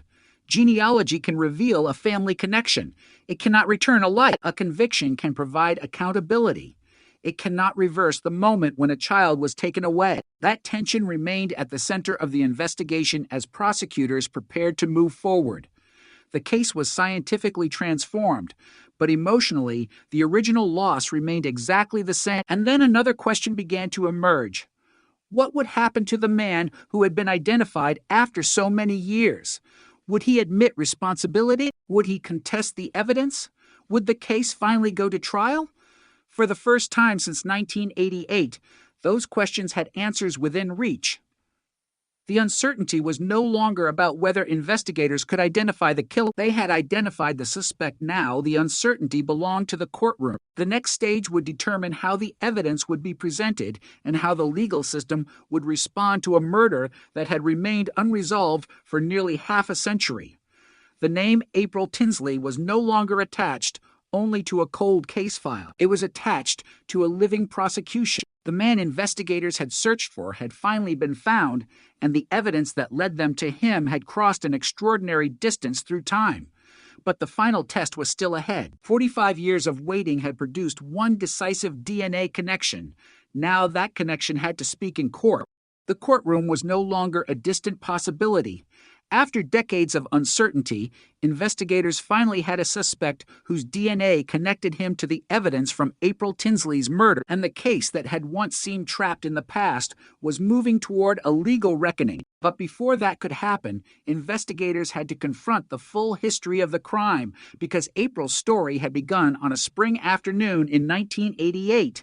Long before genetic genealogy existed as an investigative tool, Official Indiana records state that April Marie Tinsley was 8 years old and that her body was discovered on April 4, 1988, in a ditch along County Road 68 in southeastern DeKalb County after she had been missing from her Fort Wayne neighborhood since April 1st. That timeline is critical because the case was not merely old when the breakthrough arrived. It had already survived an extraordinary passage of time. The original investigators had been forced to work without the technology that would eventually become decisive, and yet they preserved the evidence that later investigators would need. The years between the murder and the identification became part of the investigation itself because every year added another layer of uncertainty while simultaneously carrying the evidence closer to a future in which new forensic techniques might finally unlock it. By the time Miller became the focus of investigators, the world in which April had disappeared was almost unrecognizable. Phones had changed, computers had changed, police databases had changed, DNA science had changed, entire generations had grown up. But the biological evidence connected to the crime remained capable of speaking. That was the paradox at the heart of the case. Human memories could fade, witnesses could move away, detectives could retire, and physical surroundings could transform, but DNA could remain a silent record of what had happened. The challenge was learning how to interpret it. Once the genealogical investigation pointed detectives toward Miller, the case entered a phase of intense forensic scrutiny. Investigators could no longer simply ask whether a stranger had committed the crime. They could ask whether the specific person standing before them was the source of the biological evidence collected decades earlier. That question could be answered through direct comparison. The result connected Miller to the forensic evidence and gave investigators the confirmation they needed to move forward. The breakthrough was powerful precisely because it did not depend on a single fragile memory. It depended on biological evidence that had survived the passage of time. Yet even after the identification, detectives still had to reconstruct the circumstances surrounding April's death. They had to revisit the original reports and examine the information collected by investigators who had worked the case when it was new. This kind of work can be almost archaeological. Old files become maps into a past that no longer exists. Names must be checked. Locations must be reconsidered. Statements must be evaluated in light of information that investigators did not possess when those statements were originally recorded. And every discovery has to be weighed carefully because the danger in a reopened investigation is allowing the knowledge of the suspect to influence the interpretation of every old detail.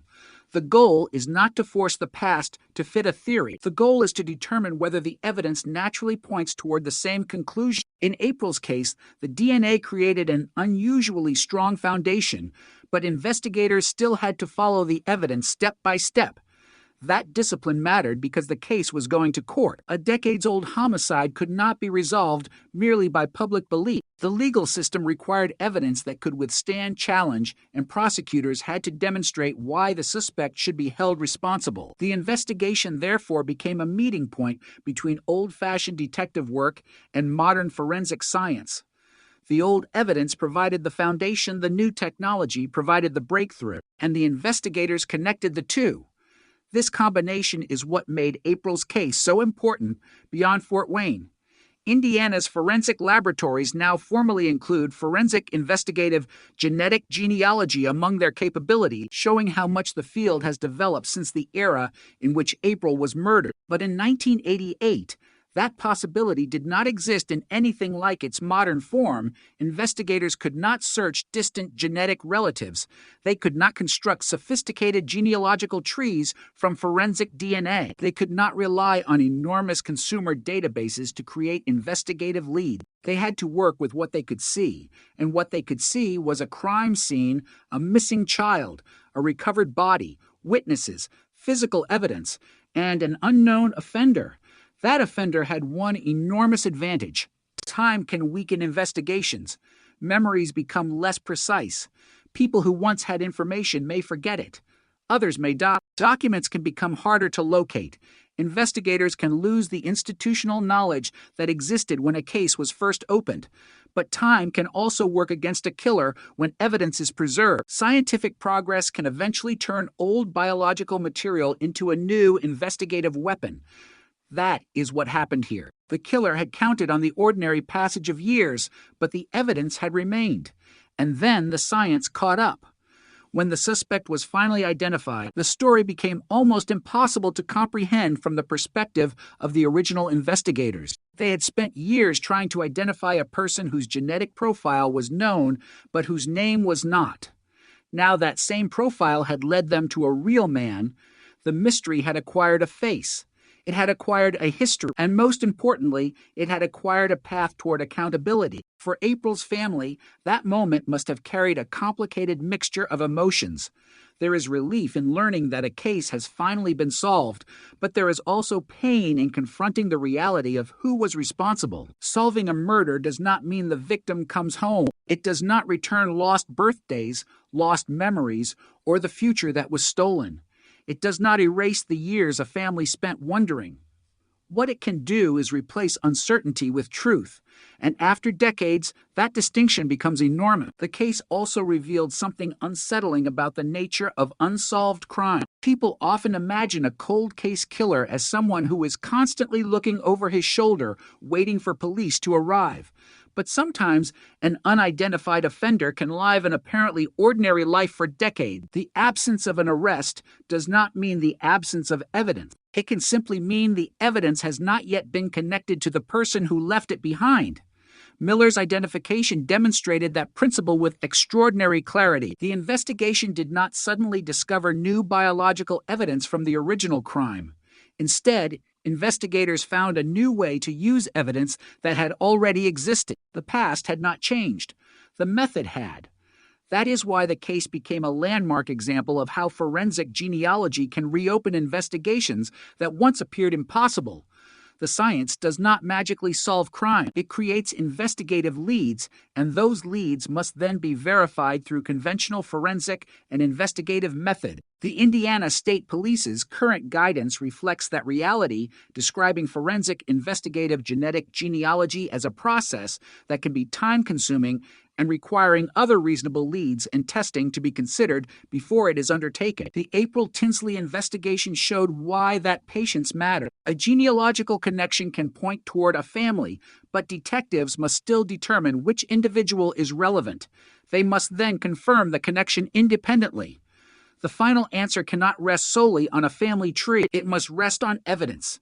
And in this case, the evidence eventually led investigators directly to Miller. As the prosecution moved forward, the public began to understand just how extraordinary the timeline was. April had been murdered in 1988. The investigation had remained unresolved for decades. Then genetic genealogy created the path toward the suspect. The case suddenly moved from the archives into the present. Detectives who had spent years working with uncertainty now had a concrete identity. Prosecutors had a case to evaluate. The family had an answer they had waited far too long to receive, and the community that had once been shocked by April's death was forced to remember the case all over again. But this time, the story had changed. The killer was no longer an unknown figure somewhere in the shadows. Investigators had a name. They had DNA. They had a suspect. And they were preparing to confront him with evidence that had survived longer than anyone could have imagined. The next question was no longer whether the investigation could identify the killer. It was whether the legal system could finally deliver the justice that had been delayed for decades.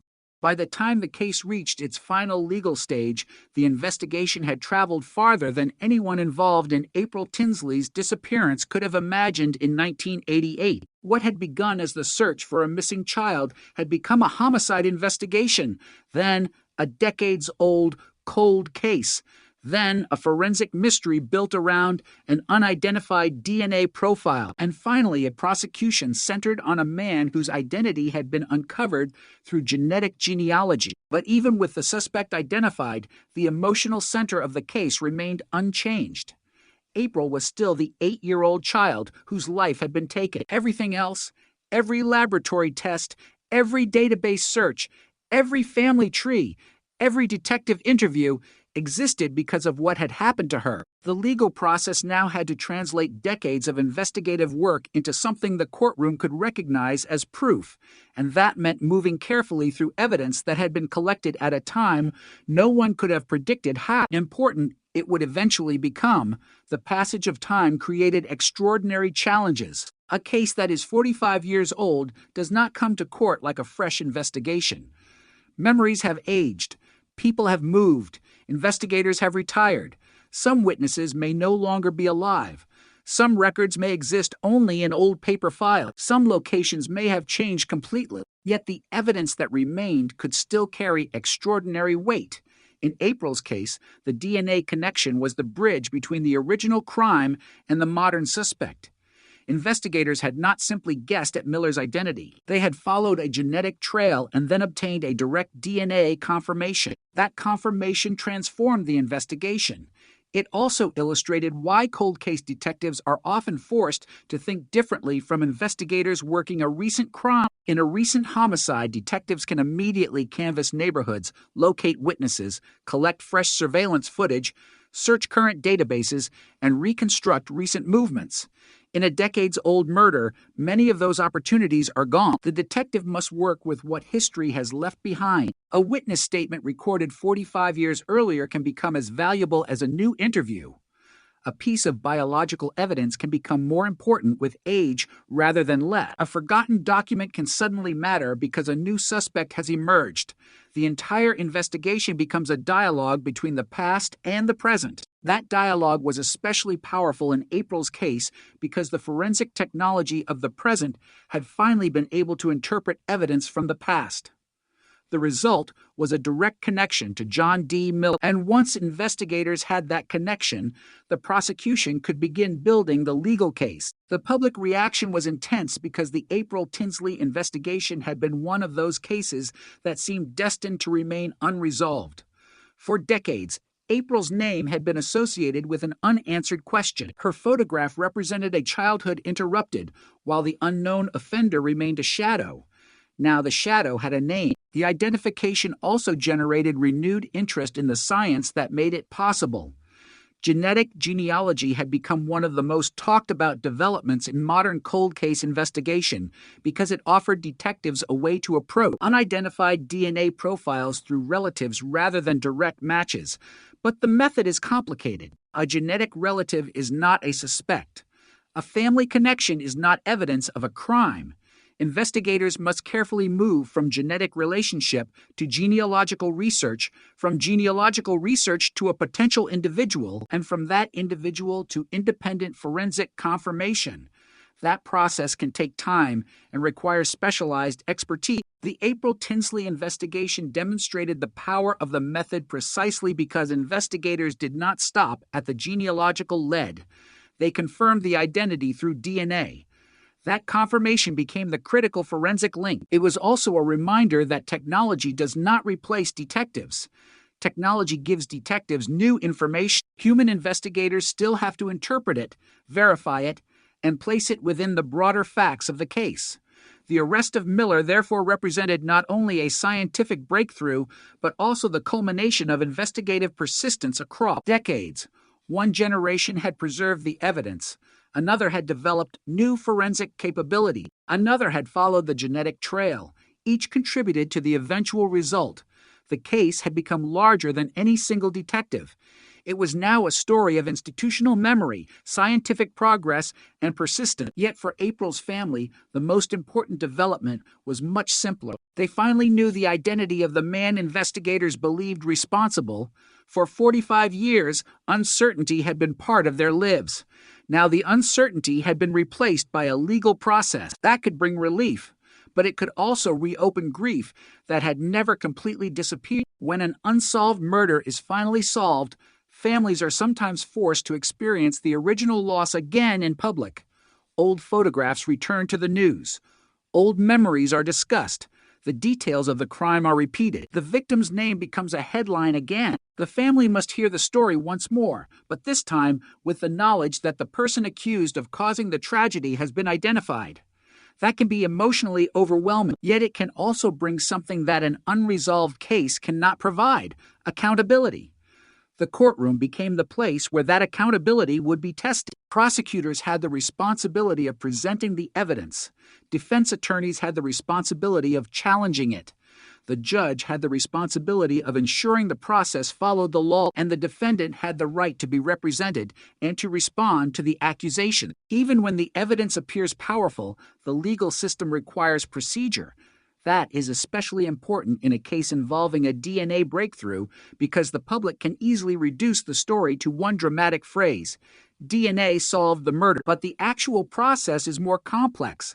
Investigators had to preserve the evidence. Scientists had to analyze it. Genealogists had to interpret genetic relationships. Detectives had to build a family tree. Investigators had to identify a potential suspect.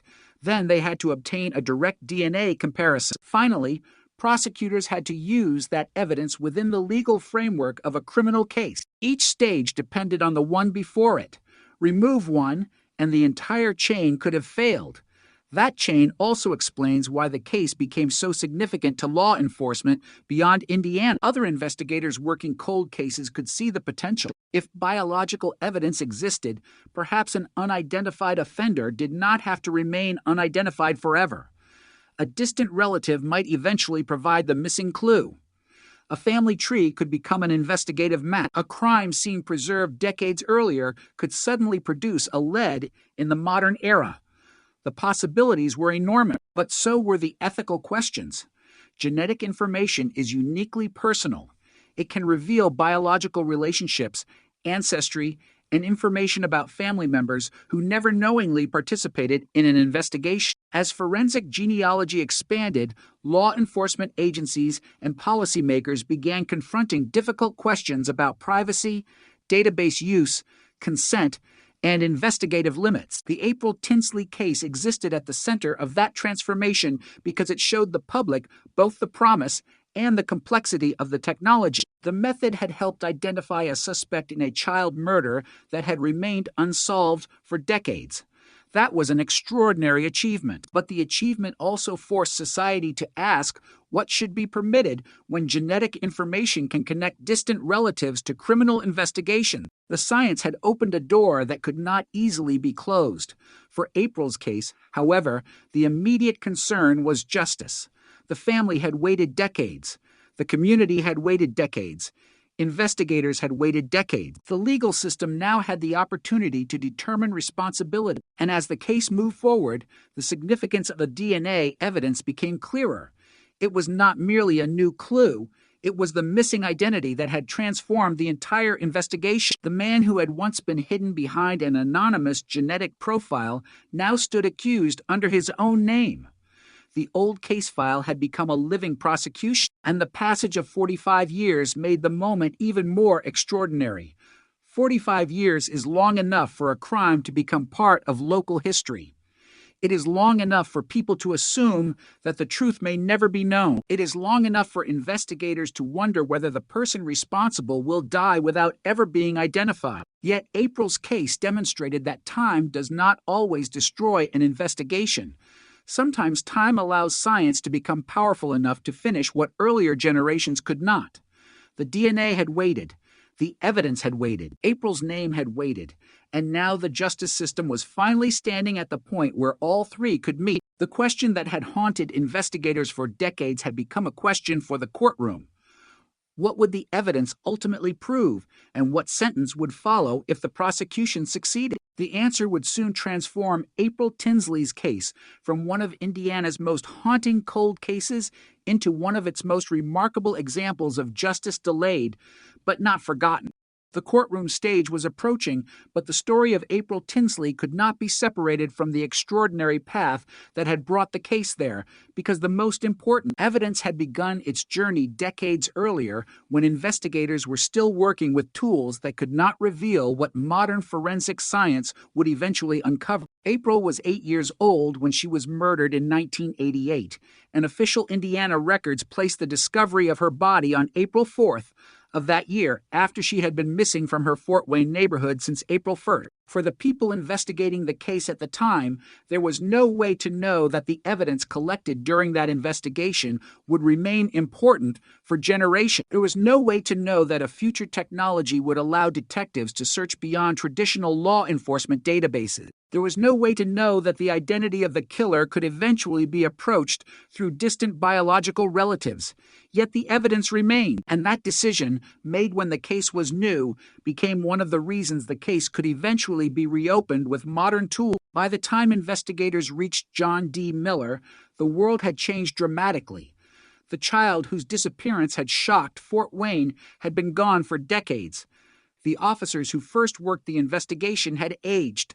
Some had retired. Some of the original witnesses had moved away or died. The locations connected to the investigation had changed with time, but the DNA profile associated with the killer remained a constant.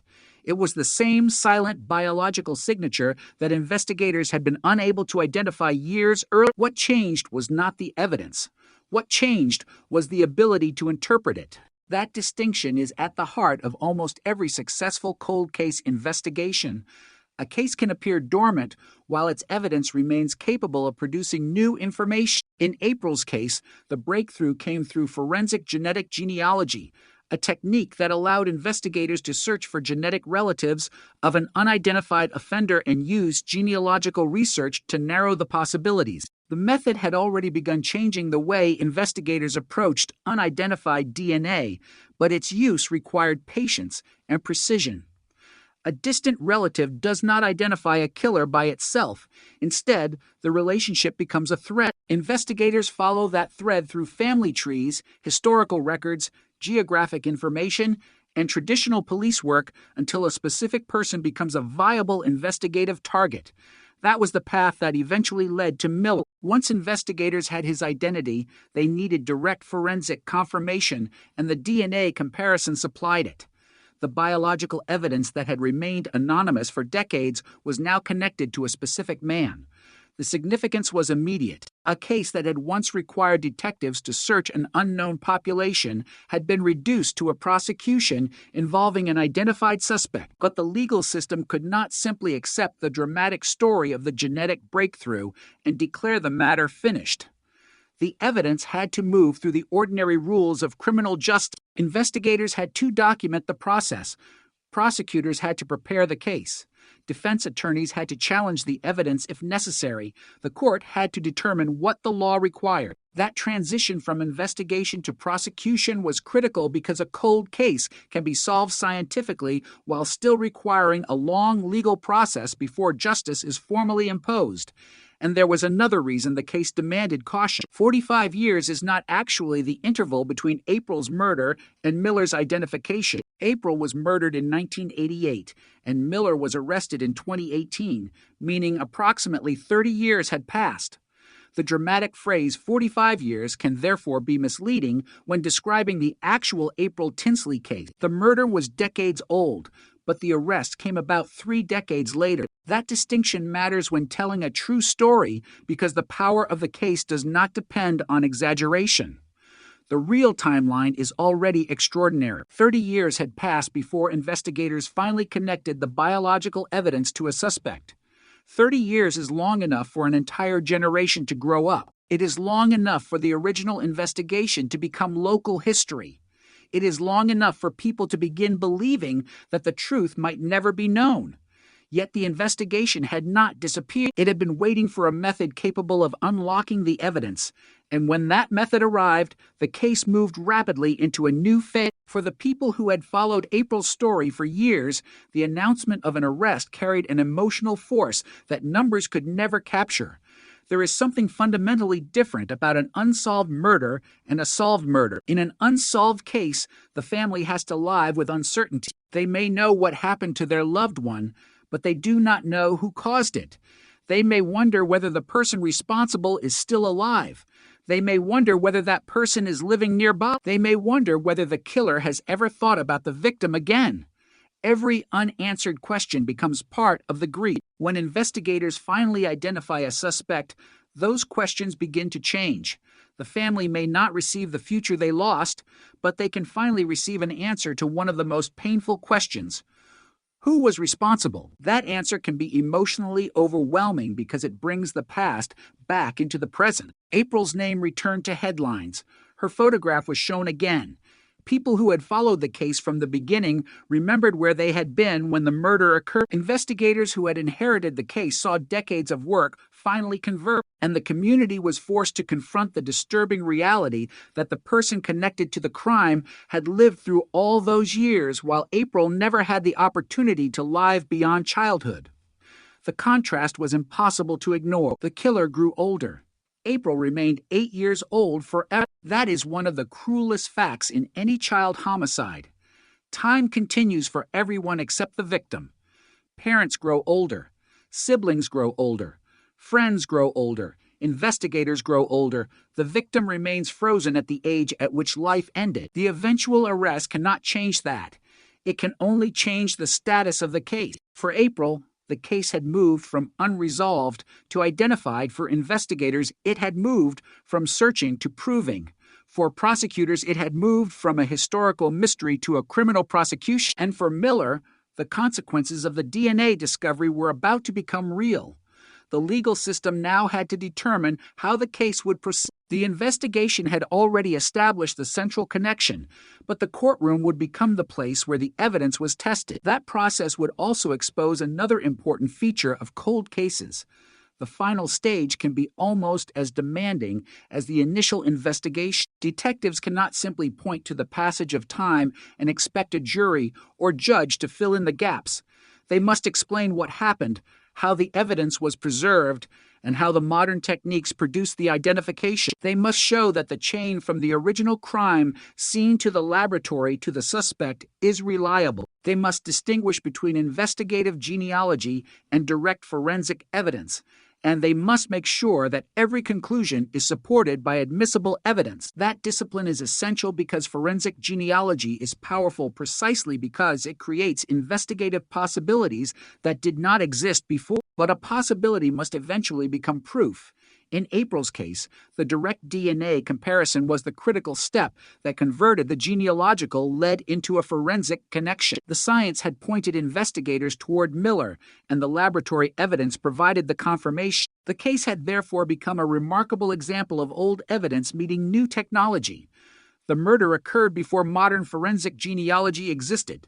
The evidence survived long enough for that technology to emerge, and then investigators used the technology to identify a man who had remained outside the reach of conventional investigation. That sequence would later become part of the larger legacy of the case. Law enforcement agencies around the country began examining whether similar techniques could be applied to other unsolved murders and sexual assault. Investigators started asking a new question when traditional DNA searches produced no match. What if the offender is not in the database, but one of his relatives is? That question could transform a dead end into a pathway, but every pathway had to be followed responsibly. Genetic information is extraordinarily personal, and the use of genealogy databases in criminal investigations created legitimate questions about privacy and consent. The people whose DNA helped construct a family tree might never have imagined that their genetic information could eventually assist a homicide investigation. The technique therefore created a difficult balance. On one side was the possibility of identifying violent offenders who had escaped justice for decades. On the other was the need to protect genetic privacy and establish appropriate investigative limit. April's case became part of that larger national conversation because the outcome demonstrated just how powerful the method could be. A child murder that had remained unsolved for decades had finally produced a suspect. But beneath all the discussion of DNA and genealogy was the reason the investigation existed in the first place. April Tinsley was a child who should have grown up. Her family should have watched her reach adulthood. Her community should have remembered her for the person she might have become rather than for the circumstances of her death. Instead, her name became attached to a cold case that remained unresolved for decades. Now the name was attached to something different. It was attached to a suspect. It was attached to DNA evidence. It was attached to a courtroom. And the question that had once seemed impossible was no longer impossible at all. Investigators knew who they believed had killed April. The evidence had survived. The technology had arrived. The genetic trail had been followed. The direct DNA comparison had been made. The investigation had finally reached the point where the past could confront the present. And as the legal process moved forward, one truth became impossible to ignore. The killer had not defeated the investigation by surviving the passage of time. In the end, time had carried the evidence into an era capable of finding him. The arrest of John D. Miller did not erase the years that had passed since April Tinsley was murdered, but it changed the meaning of every year that had come before it. For decades, the case had represented uncertainty. Now it represented a question that could finally be tested in court. Investigators had followed a genetic trail from unidentified biological evidence toward a family connection, narrowed that connection through genealogical research, identified Miller as a suspect, and then obtained a direct DNA comparison that connected him to the evidence. The scientific breakthrough was extraordinary, but the courtroom would demand something more than an extraordinary story.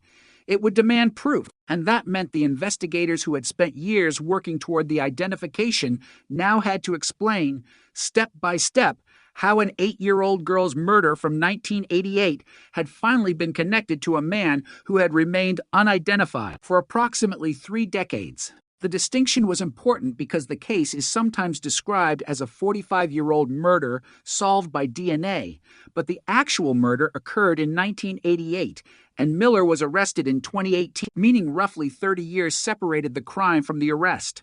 The real timeline was already astonishing enough. There was no need to stretch it.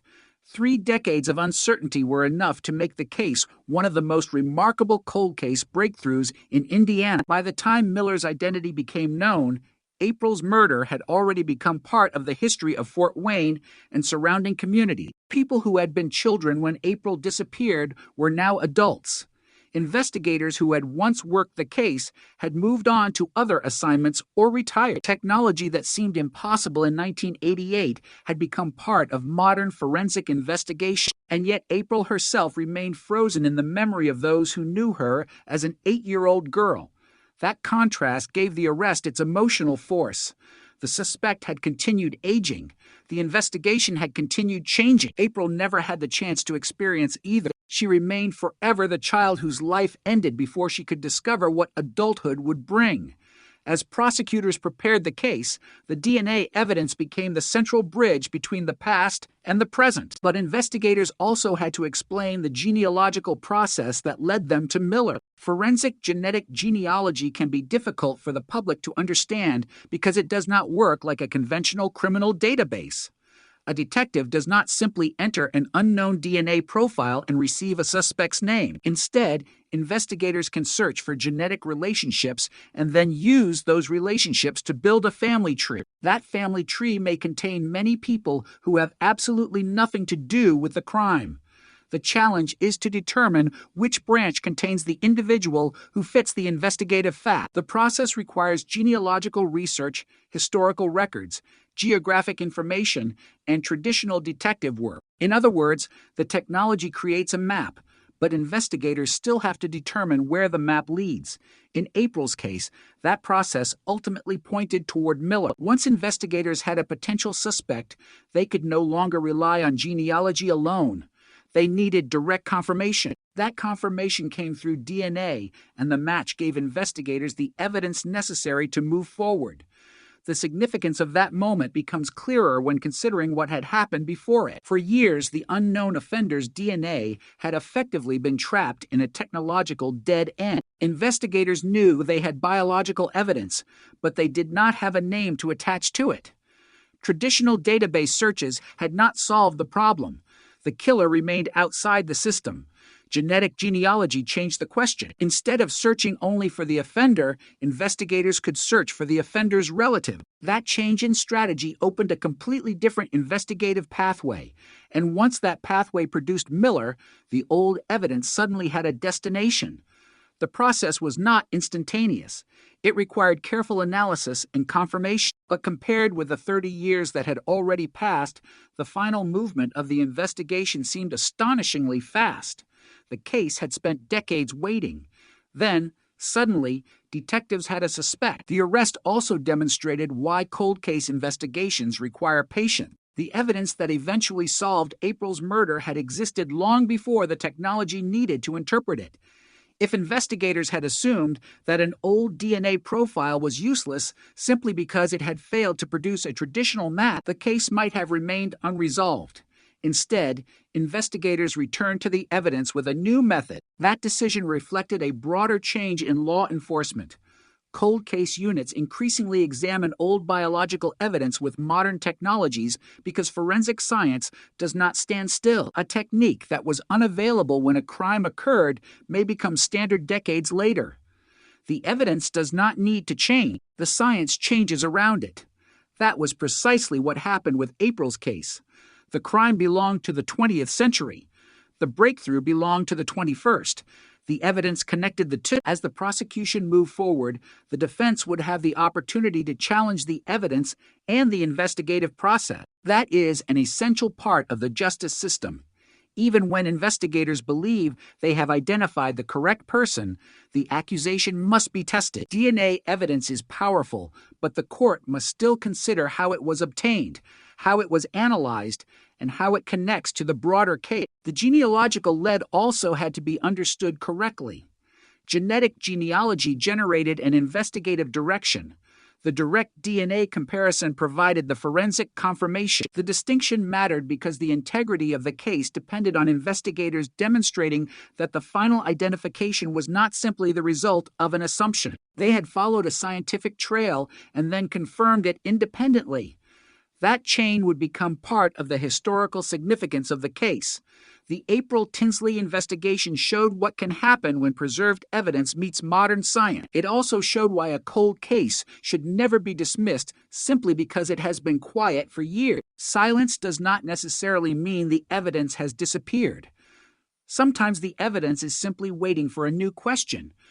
For April's family, however, the scientific story could never completely overshadow the human one. They had lived with her absence for decades. They had watched the case become older and older while the person responsible remained unidentified. Every year brought another reminder that justice had not yet arrived. Then the arrest changed everything. The family no longer had to wonder whether the killer would ever be named. They no longer had to imagine an unknown offender living somewhere beyond the reach of investigators. A specific suspect now faced the consequences of the evidence, but the emotional experience of a solved case is rarely simple. Relief can coexist with anger. Gratitude for the investigators can coexist with grief over lost years. A family can feel satisfaction that the truth has finally emerged while still wishing the breakthrough had come much sooner. In April's case, the delay was measured in decades. That meant many of the people who had known her when she was alive were forced to carry the unanswered question for most of their lives. Some never saw the final result. That reality gives cold case investigations a particular sadness. Justice can arrive too late for the people who spent the longest waiting for it. Yet even a delayed answer can matter. The identification of Miller meant that April's murder would no longer remain an unresolved mystery. Her family could finally attach a name to the person investigators believed responsible. Law enforcement could finally explain how the case had been solved, and other investigators could study the process as an example of what modern forensic genealogy could accomplish. The case, therefore, became more than a single investigation. It became part of the evolution of forensic science. It demonstrated the potential of genetic relationships as investigative clues. It demonstrated the value of preserving biological evidence, and it demonstrated that a case can survive beyond the limitations of the technology available when it began. But the legal process still had to reach its conclusion. The DNA had provided the breakthrough. The genealogical research had provided the path. The detectives had provided the investigative work. Now the courtroom had to determine what those pieces meant under the law. For decades, April's case had been a question mark. Now it was a prosecution, and as the evidence was prepared for that final confrontation, the story moved toward the moment when a judge would hear the details of a crime that had remained unresolved for far too long. The case had begun with a child who disappeared. It had survived through years of silence. It had been carried forward by evidence that refused to become irrelevant, and eventually it had found a name. John D. Miller was no longer an invisible figure somewhere beyond the investigation. He was at the center of it. The biological evidence had found him. The detectives had found him. And now the justice system would have to decide what that evidence meant.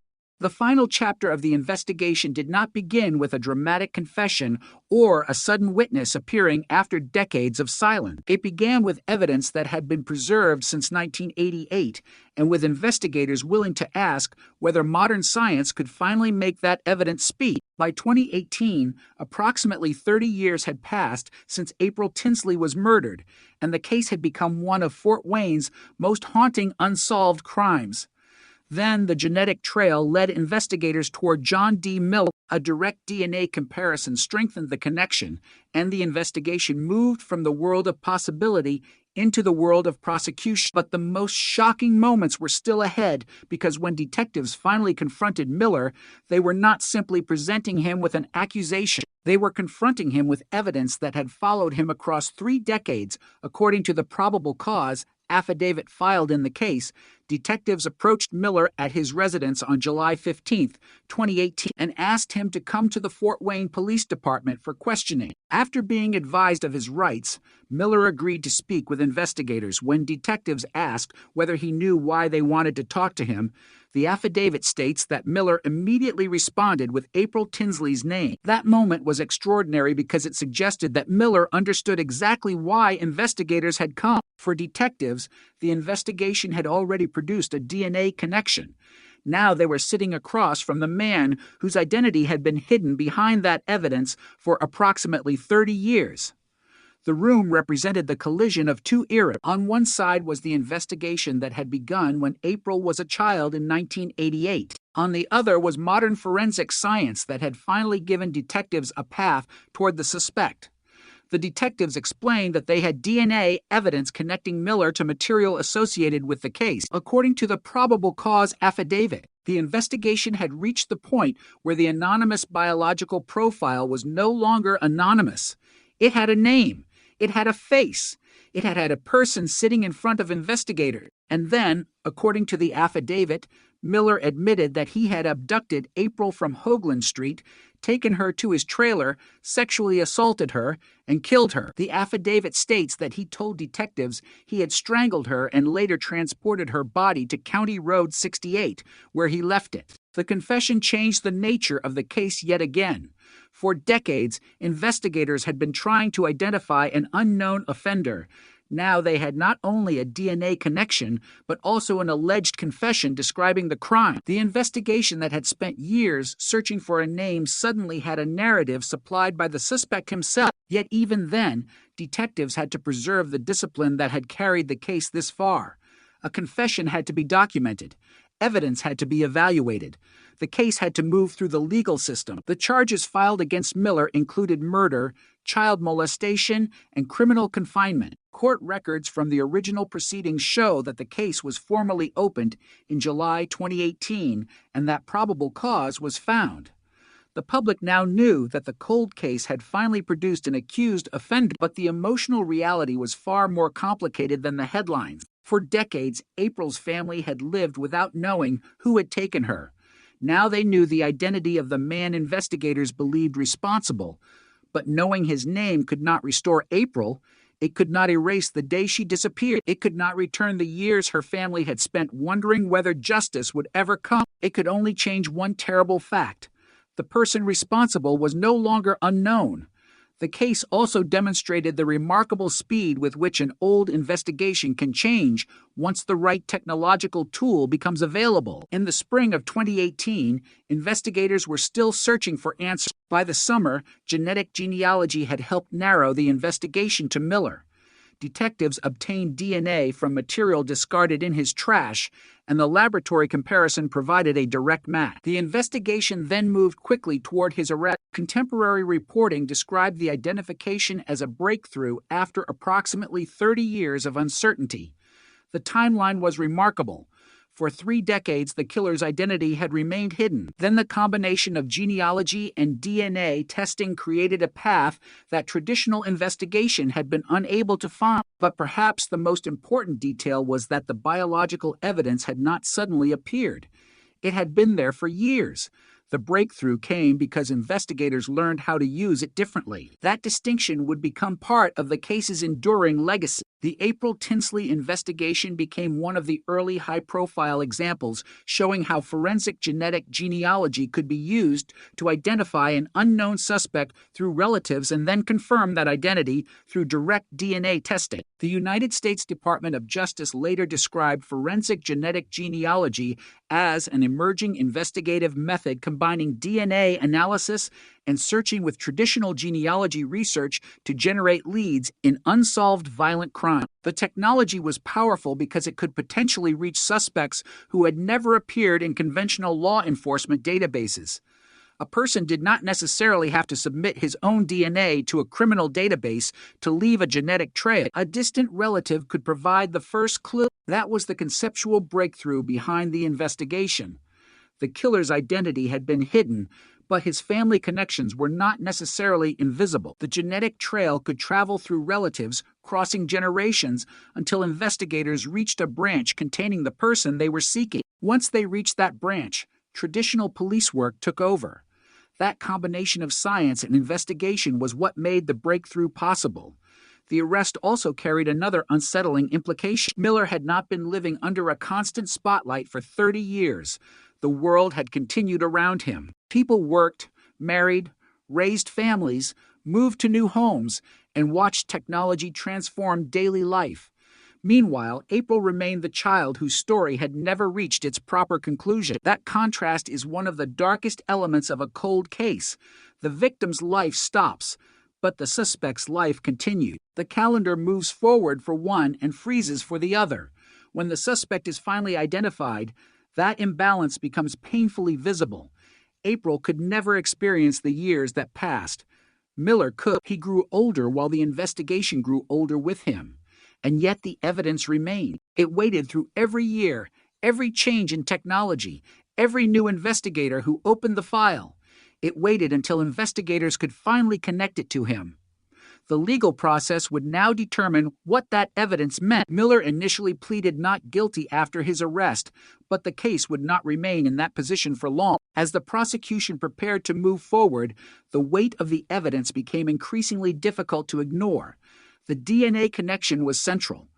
The alleged confession added another powerful element. The original investigation provided the historical framework, and the victim's identity gave the case its emotional center. April was not a statistic. She was a child with a family, a community, and a future that was taken from her. That future was the one thing no court could restore. But the court could impose consequences on the person responsible, and that possibility was becoming real. The case also became a lesson in the value of persistence. The investigators who worked the original crime could not have known that decades later, a genealogist would examine genetic relationships connected to the evidence. They could not have predicted that databases containing genetic information from people interested in ancestry would become investigative resources. They could not have known that a future detective would look at the evidence and ask a completely different question. But they preserved what they had. That preservation gave future investigators something to work with. The breakthrough therefore belonged to more than one generation. It belonged to the investigators who collected the evidence, the scientists who developed better methods, the genealogists who followed the family connections, and the detectives who verified the result. No single moment solved the case. The solution was built across decades. Then came the moment when Miller stood before the legal system and the long investigation began approaching its conclusion. The unknown offender who had haunted Fort Wayne for years was no longer unknown. The DNA profile had become a person. The person had become a defendant, and the defendant was facing the evidence that had survived longer than anyone could have imagined. For April's family, the next step would not be about science. It would be about justice. The question was no longer whether investigators could find the man behind the crime. They had found him. The question was, what would happen when he finally faced the consequences of what had happened in 1988? And after 30 years of waiting, that moment was finally close enough to see. The case that had remained frozen for nearly 3 decades was now moving toward a conclusion. But the courtroom could not erase what had happened on the road outside Fort Wayne in 1988. It could only determine responsibility for it. After investigators connected John D. Miller to the DNA evidence and confronted him in 2018, the case changed from an investigation into an unidentified offender to a criminal proceeding against a named defendant. According to the probable cause affidavit, Miller spoke with detectives after being advised of his rights and identified April Tinsley by name when asked why investigators wanted to question him. The affidavit further states that Miller admitted abducting April, sexually assaulting her, killing her, and leaving her body along County Road 68. The details were devastating, but for investigators, they also provided something that had been missing for years: a direct account from the person accused of committing the crime. Still, the prosecution could not simply rely on the emotional impact of that statement.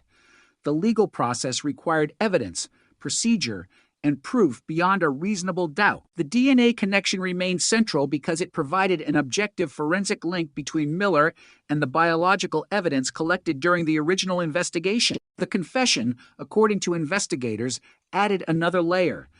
Together, the evidence transformed the case from a decades-old mystery into a prosecution with a specific defendant standing at its center. For the people who had followed April's case for years, the transformation was almost impossible to comprehend. The investigation had spent decades asking who had done it. Suddenly, there was a name. Suddenly, there was a face. Suddenly, there was a courtroom where the evidence could be examined publicly. Yet April herself remained absent from every stage of the legal process. She could not testify. She could not describe what she remembered. She could not tell the court what happened to her. The evidence had to speak for her. That reality gave the prosecution a unique responsibility. Every forensic result, every investigative record, and every statement had to help reconstruct events that had occurred decades earlier. The case also revealed how much modern forensic science had changed the possibilities available to investigators. In 1988, DNA testing was still developing as a criminal investigative tool. Investigators could collect biological evidence, but identifying an unknown offender through genetic genealogy was far beyond the technology of the time. By 2018, the situation was radically different. Investigators could use genetic relationships to develop leads when traditional databases failed to produce a match. The technique had already gained international attention through other major cold cases, and its potential was becoming increasingly clear. April's case showed that the method could reach backward across decades. The evidence had remained unidentified not because it was meaningless, but because investigators had lacked the right pathway to a name. Once the genetic genealogy investigation created that pathway, traditional police work took over. Detectives researched Miller. They obtained a DNA sample. They compared it with the crime scene evidence. The result provided the confirmation necessary to move forward. That sequence mattered because it demonstrated the difference between investigative genealogy and conventional forensic identification. Genealogy produced the lead. Direct DNA testing established the forensic connection. The two methods worked together. Neither alone was the entire answer. The public often hears the phrase DNA solved the case and imagines a laboratory producing a name instantly. The reality is much more complex. Behind the headline were databases, genetic relationships, genealogical research, investigative judgment, laboratory analysis, legal procedure, and years of preserved evidence. The breakthrough was therefore not a single miracle. It was the convergence of many small pieces that finally created a complete picture. The arrest also forced the community to revisit memories that had been buried beneath decades of time. April's disappearance had once terrified families in the area. Parents had watched their children more carefully. A child's murder changes the way a community thinks about safety. The danger is no longer abstract. It has a name, a face, and a victim who should have been growing up. When the case remained unsolved, that fear slowly became history. But it never disappeared completely. The arrest brought it back. News reports revived the story. Old photographs circulated again. People who had forgotten details remembered where they had been when April disappeared, and people born after the crime learned that an 8-year-old girl had once become the center of a mystery that lasted for decades. The community now had an answer that had seemed impossible when the case began. Yet there was something haunting about the timing. The answer arrived after April's childhood, friends and neighbors had grown old. It arrived after investigators who worked the original case had retired. It arrived after technologies that did not exist in 1988 had become ordinary parts of modern life. The investigation had outlived the era in which it began. That is why the case became such a powerful example of persistence. The passage of time had not defeated the evidence. It had only delayed the moment when the evidence could be understood. For the detectives involved in the 2018 investigation, there was another challenge. They had to resist the temptation to believe that the arrest itself was the finish line. An arrest is an accusation, not a conviction. The prosecution still had to present its case. The defense still had the right to challenge the evidence. The court still had to determine guilt under the law. That process could take time, even after investigators had achieved the breakthrough they had spent years seeking, and the stakes were enormous.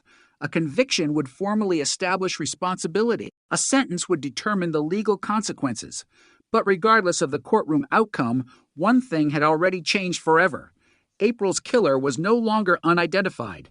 The cold case had been broken open. The mystery had been transformed into a case with a defendant. As the legal proceedings continued, investigators also had to explain the significance of the original DNA evidence. Biological material can survive for decades when properly preserved, but its usefulness depends on careful collection, storage, documentation, and later testing. The fact that the evidence remained viable after so many years demonstrated the importance of preserving forensic material even when a case seems unlikely to be solved. Investigators working in 1988 could not have known what future science would accomplish. They simply had to preserve the evidence according to the standards of their time. Decades later, that evidence became the foundation for a breakthrough that could not have been imagined when it was collected. The case, therefore, became a lesson for future investigators. An unsolved case should not necessarily be considered finished. Evidence that produces no answer today may produce an answer tomorrow. Technology evolves, databases grow, genetic research advances, analytical methods improve. New investigators approach old evidence with different questions. A case can remain silent for decades and then suddenly speak. April's case did exactly that. The silence ended with a DNA match, but even that phrase does not capture the human cost behind it. The DNA belonged to a person. That person was connected to a family, and behind the entire investigation was a child whose life had been taken. The scientific breakthrough could be celebrated as an investigative achievement, but the circumstances that made the achievement necessary were tragic. April's family did not want a famous cold case. They wanted their daughter. They wanted the chance to see her grow up. They wanted birthdays, ordinary conversations, school memories, and all the small moments that make a childhood become a life. None of those things could be recovered. The justice system could only address the crime that had taken them away. That is why the eventual prosecution mattered. It gave the legal system an opportunity to recognize what had happened and hold the accused responsible. It also gave April's story an ending that an unsolved case could never provide. Instead of a file gathering dust, the case became a record of investigative persistence and forensic innovation. Instead of an unknown offender, there was a defendant. Instead of an unanswered question, there was evidence pointing toward an answer. And as the proceedings moved forward, the community waited for the final legal judgment. 30 years after April's murder, the man investigators believed responsible was finally within the reach of the justice system. The DNA had done what investigators once thought might never be possible. It had taken an unidentified biological profile and helped turn it into a name. The genealogy had provided the path. The laboratory had provided the confirmation. The detectives had connected the pieces. Now the court had to deliver the final decision. And for April's family, that decision carried the weight of decades. They had waited through birthdays, anniversaries, changing technologies, and years when the case seemed hopeless. Now, after all that silence, the courtroom was finally prepared to speak. By December 2018, the April Tinsley case had reached a point that investigators had once considered almost impossible. The unknown offender had been identified. The DNA evidence had been confirmed. The suspect had been arrested. And now John D. Miller was standing before the court, facing the consequences of a crime that had remained unsolved for approximately 30 years. The case had begun with the disappearance of an 8-year-old girl in Fort Wayne and had traveled through decades of investigative uncertainty before modern forensic genealogy finally provided the breakthrough. But the courtroom was about to deliver something the laboratory could not: a formal judgment. On December 7, 2018, Miller changed his plea to guilty. He admitted responsibility for the crimes against April, including raping her and strangling her. The plea brought an astonishing transformation to a case that had spent decades without an identified offender. For years, investigators had been forced to describe April's killer as an unknown man. Now there was no longer an unidentified profile sitting in an evidence file. There was a defendant who had entered a guilty plea. The courtroom became the place where 30 years of uncertainty finally met accountability. But the guilty plea did not make the story any less painful. If anything, it forced everyone connected to April to confront the reality that had been hidden behind the cold case for so long. The family had spent years wondering who had taken April from them. They had lived through birthdays that she never reached, holidays she never experienced, and decades in which the question of her killer remained unanswered. Now they knew. The man responsible was no longer an anonymous figure. His name was John Miller, and the evidence that led investigators to him had survived for decades. The sentence followed soon afterward. Miller was sentenced to 80 years in prison, with 50 years imposed for murder and 30 years for child molestation. The sentence was part of a plea agreement with prosecutors. The number was enormous, but numbers cannot fully express what the case represented. 30 years had passed between April's murder and Miller's arrest. 30 years of unanswered questions. 30 years of investigative effort. 30 years in which the identity of the offender remained hidden. Then, in the space of months, the entire case changed.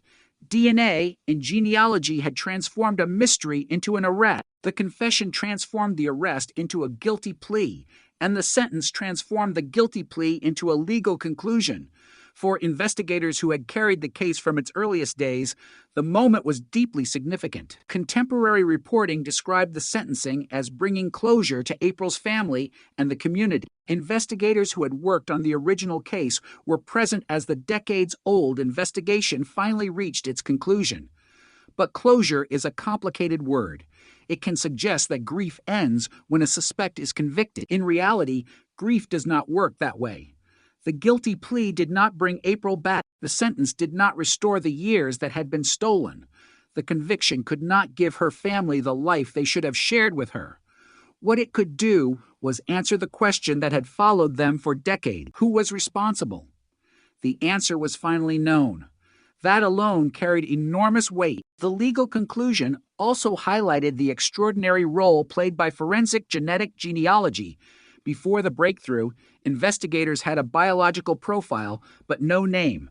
After the genealogical research, they had a suspect. After the direct DNA comparison, they had confirmation. And after Miller's guilty plea, the legal system had an admission of responsibility.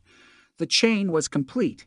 It showed how a piece of evidence collected decades earlier could remain valuable even when conventional investigative methods had failed. The case had become a demonstration of how old evidence can be revived by new technology. The DNA had not suddenly appeared in 2018. It had existed for years. What changed was the ability to connect it to a person. That distinction is crucial because it explains why so many cold cases remain worth investigating. A case can become quiet without becoming hopeless. A lead can disappear without destroying the evidence. Technology can change the possibilities. Databases can grow. Scientific methods can improve. A future investigator may see a path that earlier investigators could not see. April's case proved that a crime file can survive long enough for the future to solve it.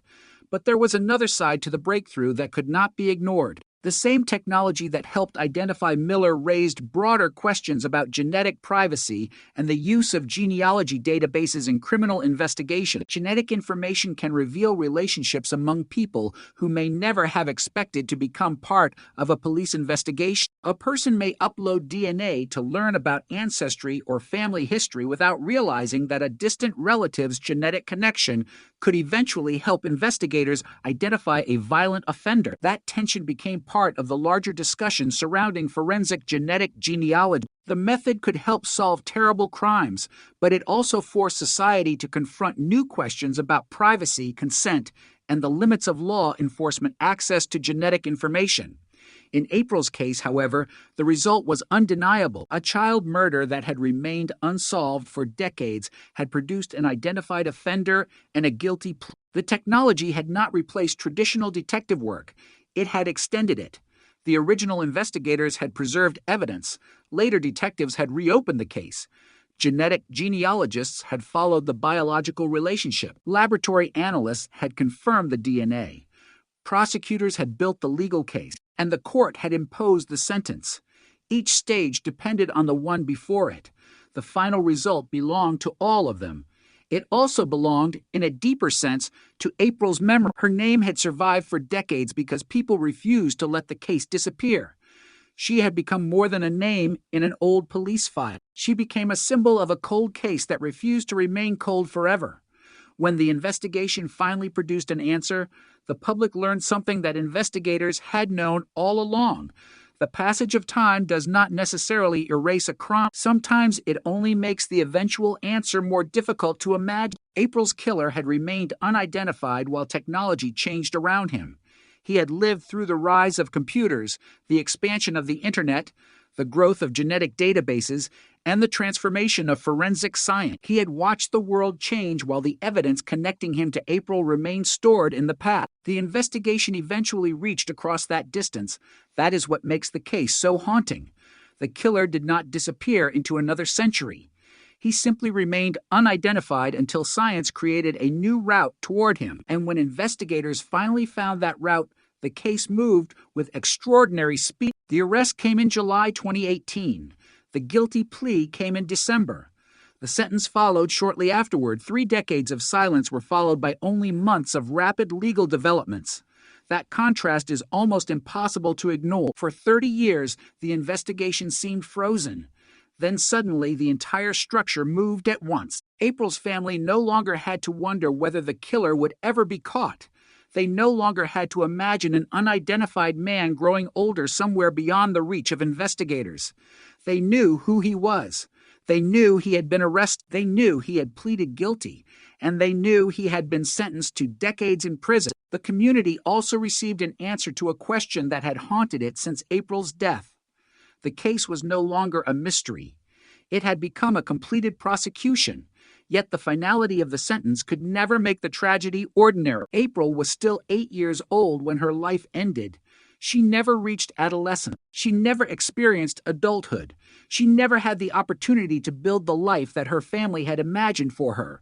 The guilty plea could not restore any of that.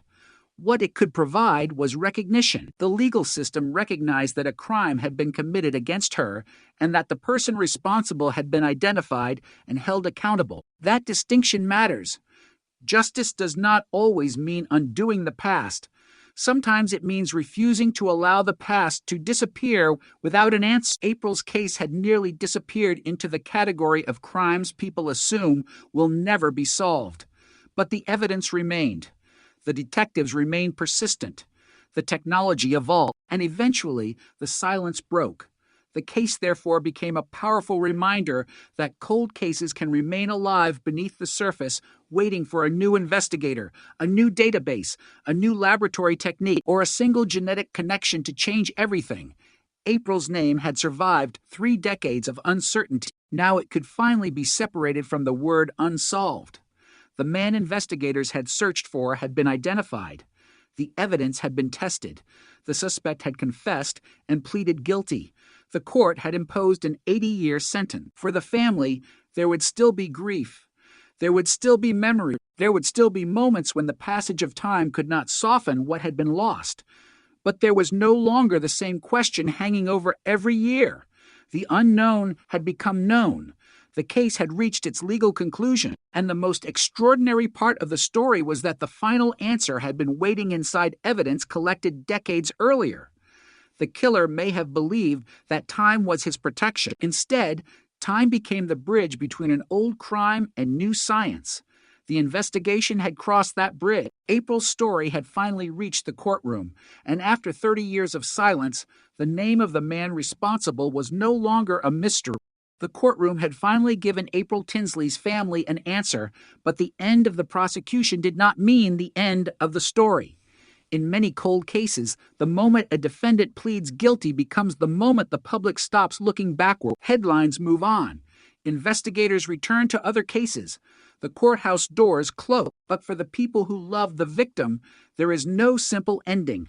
There is only the reality that one chapter has finally been resolved after years of uncertainty.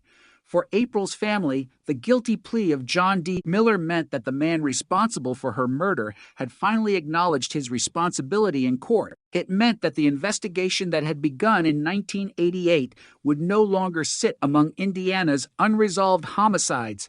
It meant that April's name could finally be spoken alongside the words solved and just, but it also meant confronting the full reality of what had been lost. April had been only 8 years old when she disappeared from her Fort Wayne neighborhood.